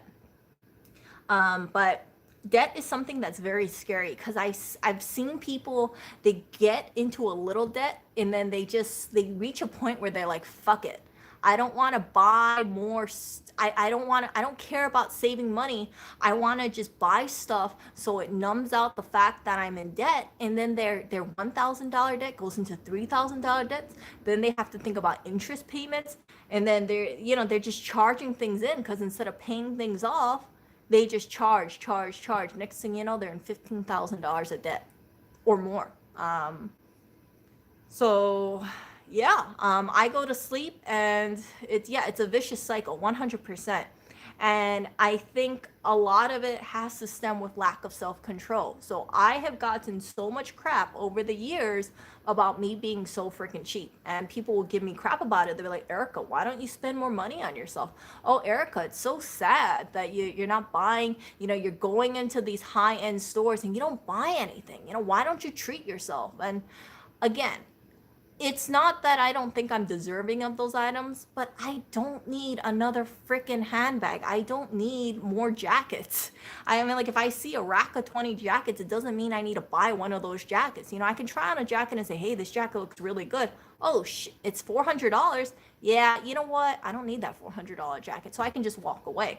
If you guys ever see me, I haven't gone shopping at Bloomingdale's or Neiman Marcus or Nordstrom since I've been in New York. But if you guys ever saw me in New York and I was at one of these designer stores, 99% of the time, 99.5% of the time, I would not be buying anything in there. It's just like I'd try it on. I'd kind of be like, oh, this is a cool hat. Oh, wow, $80 hat. Oh, let me try this. Oh, yeah, I don't really like it. Oh, let me try this scarf. Oh, that's pretty cool. It's like dressing up. So, but when I can spend 2 hours inside of a store, just trying things on, trying different clothes and try hundreds of dollars worth of clothes. And at the end of it, I'm like, do I need any of it? Nah, I don't need any of it. Ugh, frick, Erica, what are you going to do with a $300 dress? Where are you going to wear that to? Right? And this is the kind of mentality I had back in Hawaii. So every week when I was in Hawaii, one of the things I like to do is go over to the mall, check out the Nordstrom, the Neiman Marcus, the Bloomingdale's, walk around, see what the newest fashions were, and then just like, ooh, that's a cool jacket. Let me try. Ooh, that's a cool shirt. You know what? I don't like this shirt. Oh, wow. Shirt's $120. Oh, let me put that thing on. So I would dress up and then see what I liked. And I would never buy anything at Bloomingdale's or Nordstrom or Neiman Marcus unless it's something that I truly, truly, truly freaking loved. But I think I only bought like 3 things from those stores. And that's after knowing about those stores for 6 years or so. So yeah, I think it's great. I think it's healthy to go into a store and then if you see something that you think might make you look better, try it on. It doesn't hurt. I mean, I think that if you try on clothes that are expensive, even if you don't buy it, if you can see the fit, you feel psychologically happier. You're like, dang, I look good in this jacket. Like, I look good in this dress. Like, I look really freaking good. And then you can make that decision, but do I look $800 worth good? Nah. And then you just put aside, but at least there's an item out there that makes you look really freaking good. And you tried it on, and if you find something else that makes you look freaking good and it's only like $20 or so, then buy it. If you can afford it, then buy it. So yeah, all the people that gave me crap about my spending habits or my lack of spendings, basically all of them went into debt. Not, that's just me being real here.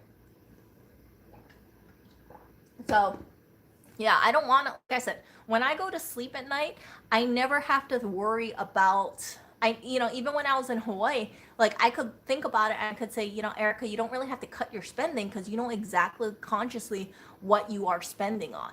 I know some people, they write down all their purchases. Like they'll say, oh, today I went over to a store and I spent, I bought $5 worth of, vegetables and I bought $3 worth of candy. And then you look at it and then at the end of the month you're like, what the frick can I cut out? Oh, I cut down the $2 item. Like, yeah, so I used to keep a spending journal, But I don't do that anymore because what I do is I just nip it at the bud. If I go to the grocery store, I know exactly what I'm buying. I look at my cart like 2 to 3 times over. Do I really need that? Do I not really need that?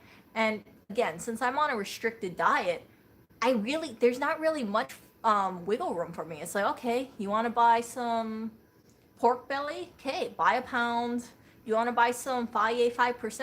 Okay, buy a tub. And then, oh, mango, buy 2 mangoes. Like, what am I going to cut from that? You know, you guys have seen my shopping cart. There's really not much for me to cut unless I want to say one less mango. And then from there, it's like, yeah. So same thing with clothing shopping. I think that it's important to kind of look into your closet really closely and say, what, and before you even go shopping, you know, ask yourself, is there anything that I'm specifically looking for? You know, if you have so many jackets, like, you can look in your closet and say, frick, I got 10 jackets over here. Huh. Yeah, all my jackets look pretty damn good too. But if you come across one at the store and you see one and you're like, oh, dang, this is like a $300 jacket, it looks really good.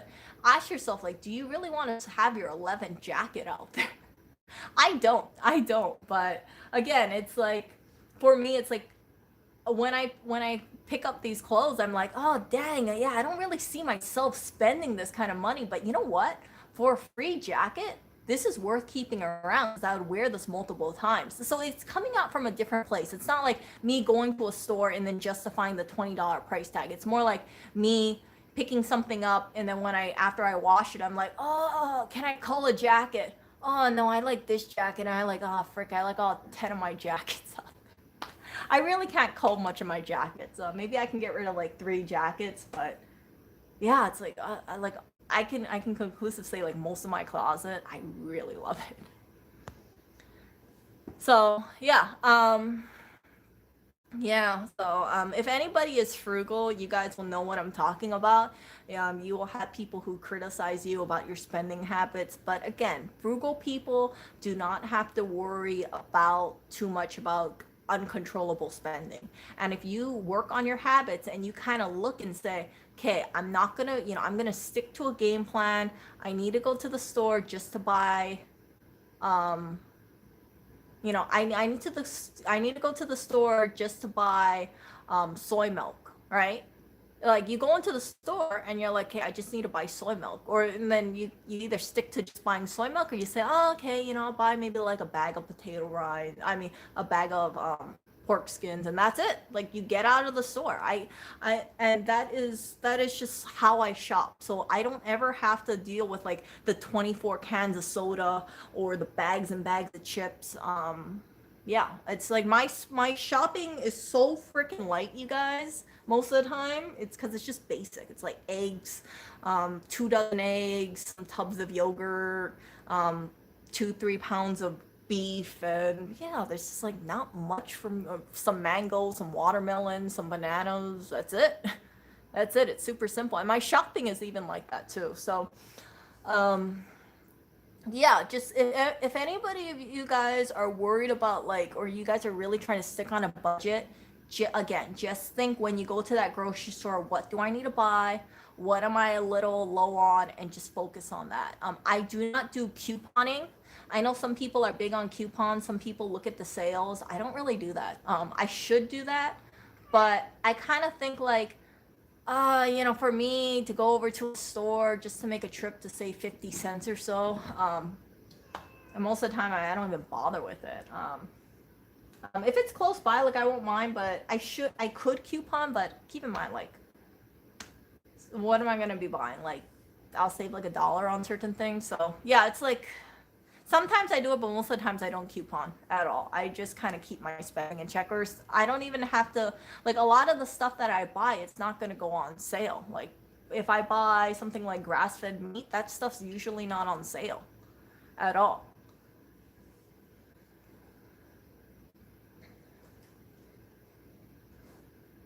Yeah, I gotta make a separate video about this because I think you guys can really, I think it would really help some people save money, and just like listening to a discussion about this. I think people really need to really keep in mind that when you are looking at an item, let's say you get YouTube ads for buying the coolest, the next kitchen appliance, or a YouTube ad about an Apple product. It's people, these companies spend millions of dollars trying to get you as a consumer, you as a viewer, to buy this stuff, and they want you to feel like if you don't buy it, your life is lacking. But if you want to buy an Apple product, for instance, and you feel like your computer is shit and you want to buy an Apple product, then by all means buy it. But don't get caught up in the whole thing where, oh, every 2 years gotta buy a new Apple product because, oh, look, there's a new iPhone. So if I don't buy the new iPhone, then I'm gonna be out of touch. There's a lot of people like that, and I really don't get the people who upgrade their iPhones every 2 years. Maybe I'm just really, I'm not forward thinking and I'm not tech innovative. But really, like, if you're just a normal person, why do you need to upgrade your phone every 2 years, 3 years? Like, unless you're an Instagrammer or something, I don't see the point to it. Like, what, your picture is gonna be a little sharper? What, my pictures of Oreo is gonna be a little sharper if I have the 2020 iPhone, 2021 iPhone versus the 2020? I don't think anybody would notice. I don't think so. So yeah, it's just really strange to me. Yeah, I don't even look at the coupons. Like, yeah, you can look at sales ads like flip.com, but a lot of times I'm like, frick it. I don't, and maybe it's just laziness. I don't want to spend the extra 1 minute looking at that. And then I got to think, oh, okay, well, I got to make two trips to two different stores, maybe like a mile apart, walk to just to save $1.50. And I'll just be like, okay, well, which store has the most amount of products that I want? And I'll just walk there. Because I don't buy that much. It's like if I was bulk buying hundreds of dollars worth of groceries with chips and sodas and processed foods, like, yeah, I can see that making sense, but I don't eat Oreos. I don't eat cheese nips and wheat thins and a lot of the stuff that goes on sale. So it's kind of futile for me.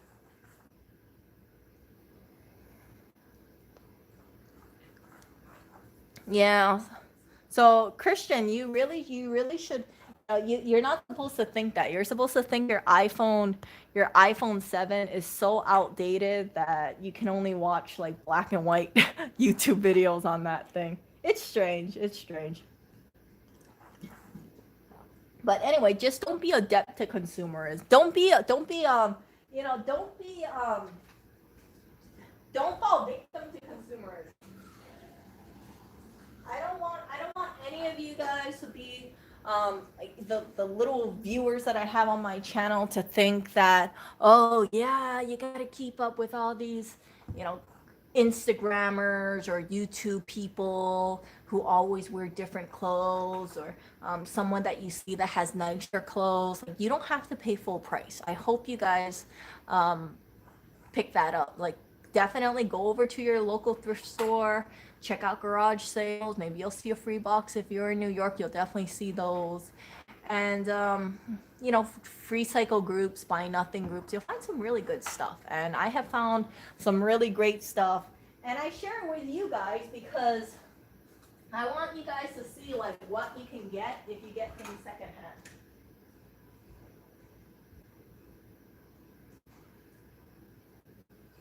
And all you gotta do is you just gotta be patient. So don't think like you're gonna find all this stuff in one day. It could take you months, it could take you a year before you find the item that you want. But once you find it, you'll be really happy. And yeah, maybe I should do a video where it's like all my great finds that I found secondhand or free or something like that. I don't have everything over here, but my hope for this apartment is that I can redecorate this place and make it look really nice. And then I can tell you guys proudly, like, most of the stuff that I found was free, or I rehomed it. And you don't have to spend big bucks to make a place look nice. You can definitely keep in mind it's gonna take you longer, compared to just buying everything out in one time at one store. But I think it's fun. Rome wasn't built in a day. Um, a lot of people aren't home decorators, or they're not stylists, so it's not like you're pulling out like racks and racks of clothing and say, okay, I'm gonna have my perfect closet in 2 days because I'm picking out, you know, 30. I'm picking out so much stuff. At the end of the day, everybody should make financially wise choices, because if you listen to companies, they're just gonna want to take all your money.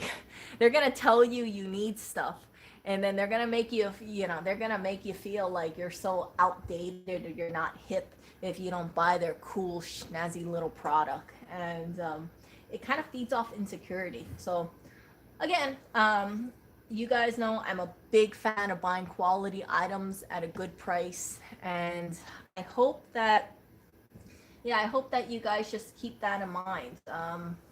Live within your means, get the highest quality you can within your means, and if you go with a high quality item, you don't have to think about replacing it every single year or every single couple months. And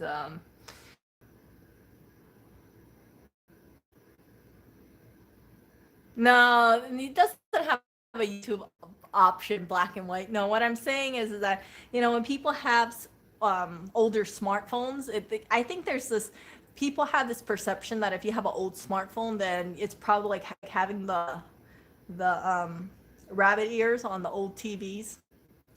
You know, the old antenna TVs, like that's how I think people think about old phones. Like, oh my gosh, you have a that's 4 years old. Oh, you poor poverty-stricken person. Man, you know, I can't believe how poor you are. It must suck to be really poor and only have a 4-year-old phone. Like there's many people out there that I know that upgrade their phones because they have this compulsive behavior to stick, you know, newest Samsung, to go with the newest iPhone. And then when you tell them you have an older phone, people are like, oh my gosh, geez, that must, gosh, do you have running water? Like, why are you having such an old phone? You can't afford a new phone? Is that it? Like, you really should get a new phone. Like, yeah, make sure you can afford, you know, maybe you can't afford heat. Maybe that's why you don't have the newest iPhone, kind of thing. Um, yeah, just wait. Someone's gonna take this thing out of context. No, seriously. Like some people, like they really look down upon you if you have an old phone.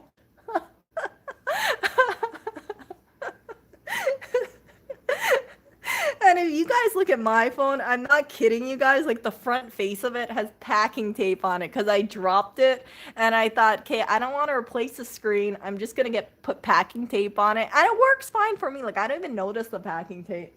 And I know people will give me shit about it. Like, Erica, why don't you have like bring it to Lewis's store and get it fixed? Well, I found out that like for to get the replacement screen, it's going to cost about $70.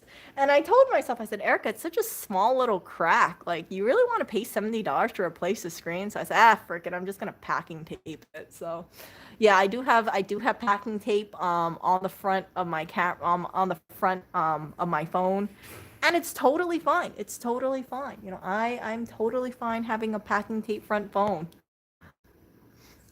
Yeah. Oh, it looks like the influencer is home.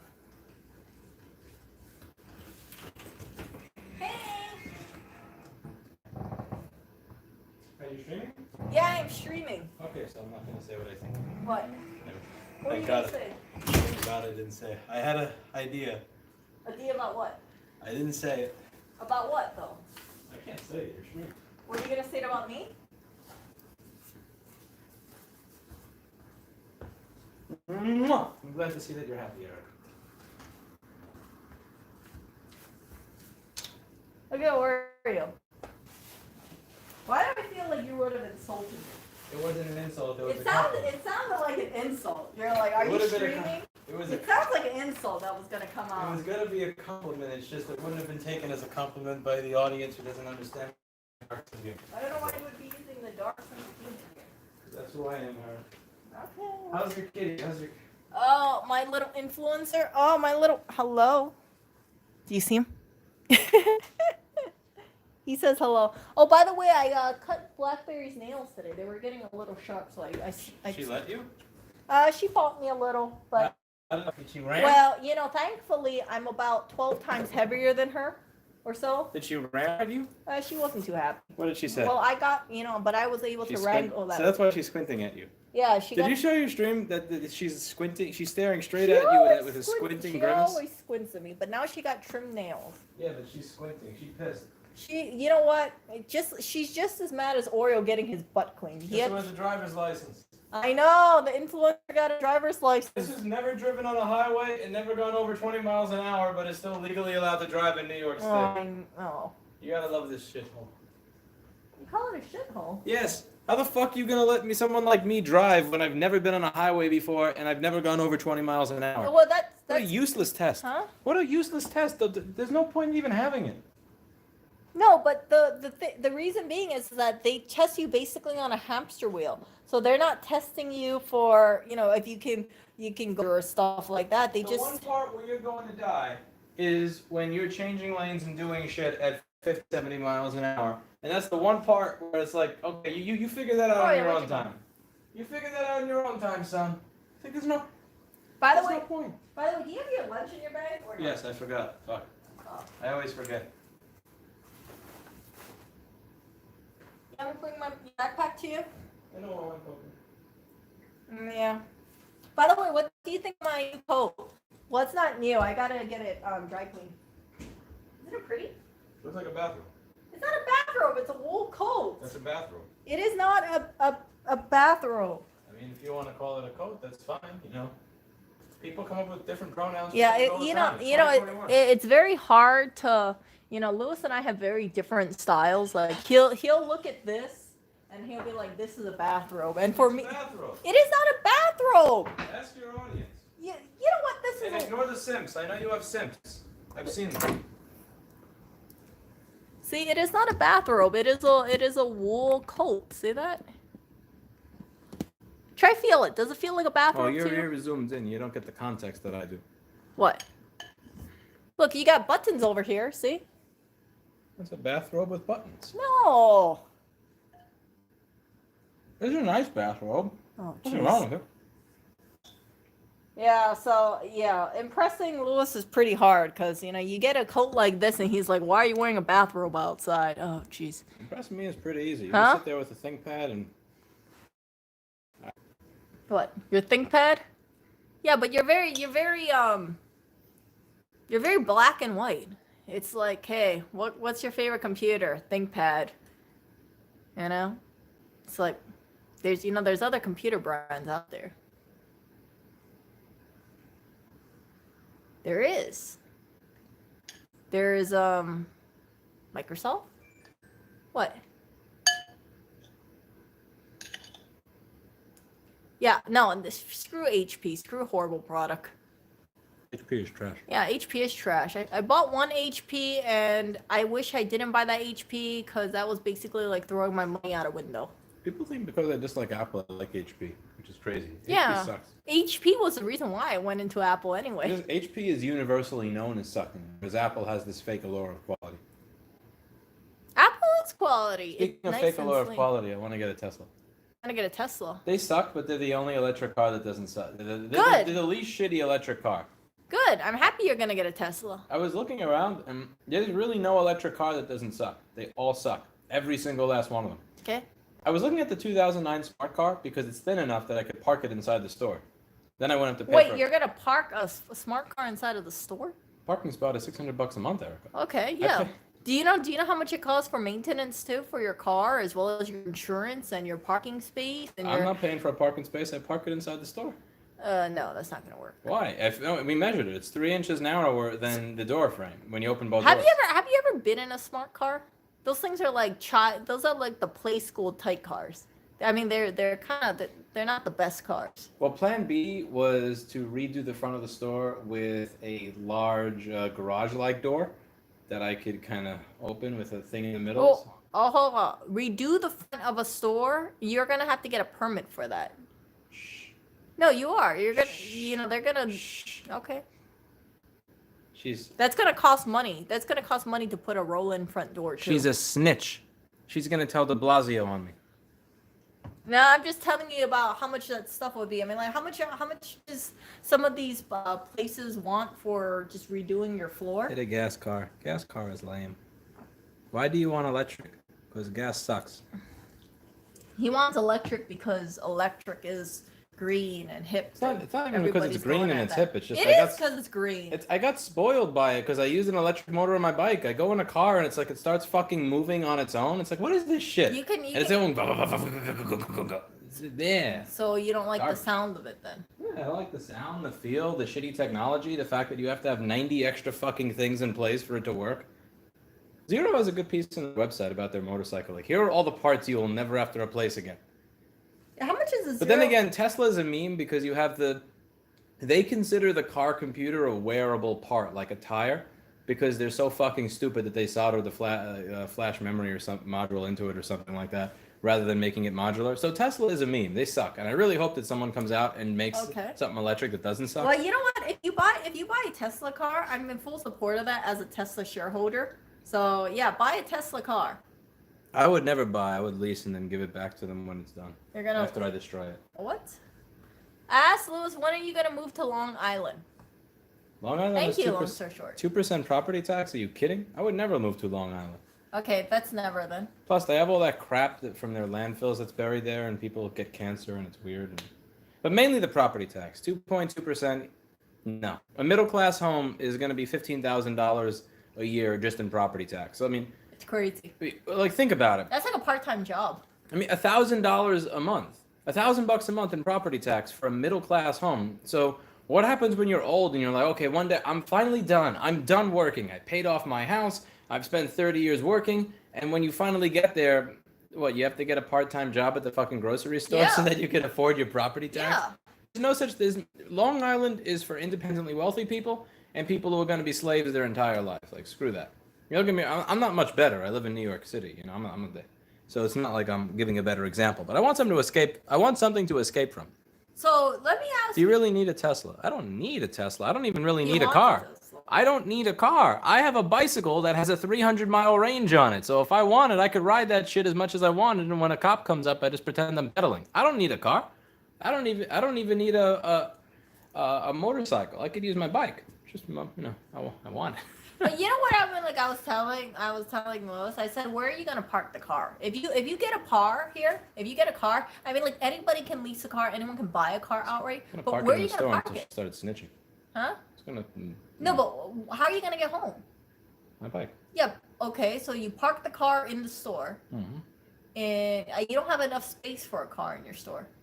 You don't. I've seen your store. It's basically mild packed up. Modifications, and I could fit a car. You're gonna have to get rid of like 3 employees then, and you can add a car there. I kind of want to do that anyway. You do?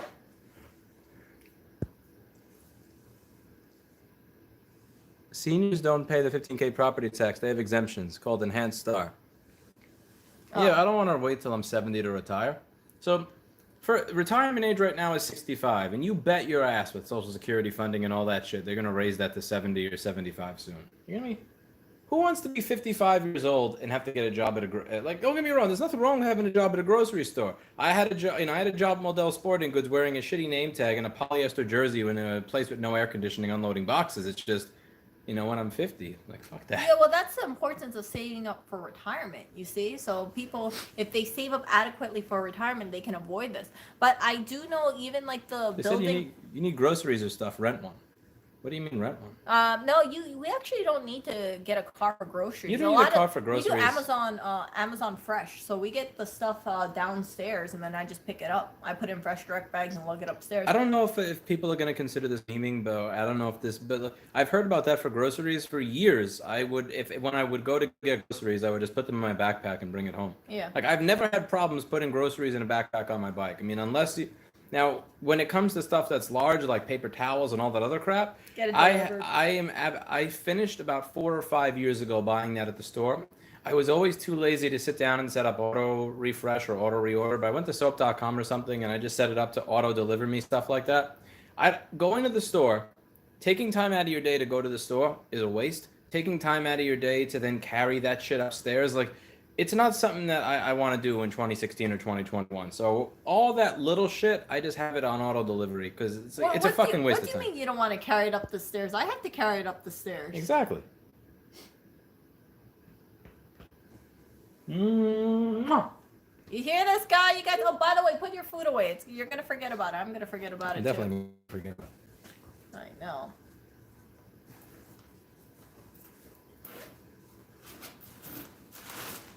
Yeah. So anyway, yeah, like Lewis has a habit where like there will be boxes downstairs, and maybe I didn't leave the house all day, and then he'll come home and then he doesn't check the boxes, so I have to grab it. Where do you put your bike when you get home? I lock it to a post outside and pray that no one steals it. So what I do is I make the bike look shitty enough. What? I make the bike look shitty enough that nobody would ever steal it. That's the play. So you have to leave like a little wire harness coming out, leave some shit looking exposed. So that whole idea is someone needs to think if they touch the bike that they will get shocked. And yeah, so you want some? I just wanted to see what was in there. You didn't have to hiss at me. Why are you hissing at me? Like, don't spread you know what at me. I don't know why you're... What? I could do without you hissing at me. Like, Clinton doing hissing is sort of tolerable. Oh my god, look at Clinton. He made his own little barrier. Where do you think you learned? What? We're very protective of our food. No, I think you learned from Clinton. Like, yeah, you shouldn't be hissing. Like, I mean, it's cute if Clinton does it, but, 32-year-old guy hissing at me, not so cute. Oreo, come over here.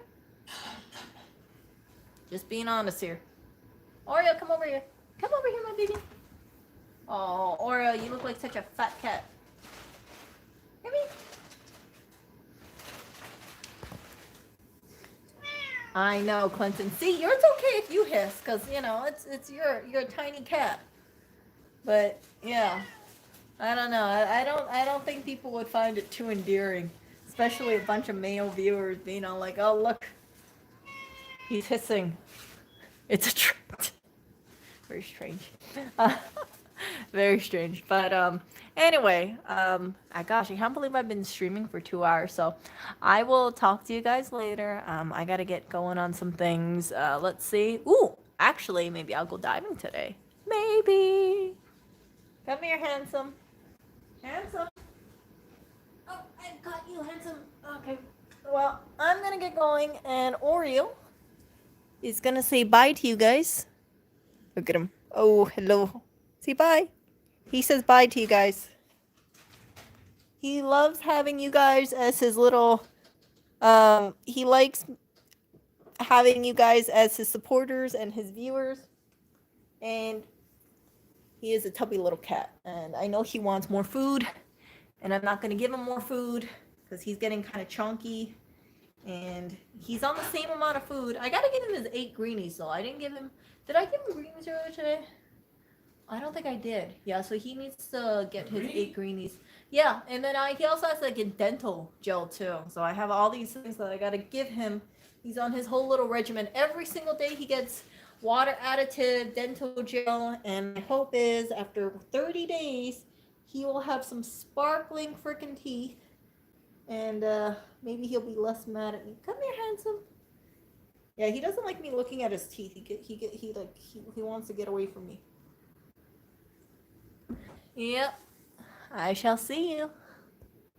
And I really got to do it. I think maybe tomorrow I'll do a stream about saving money or things like don't skimp out on things on.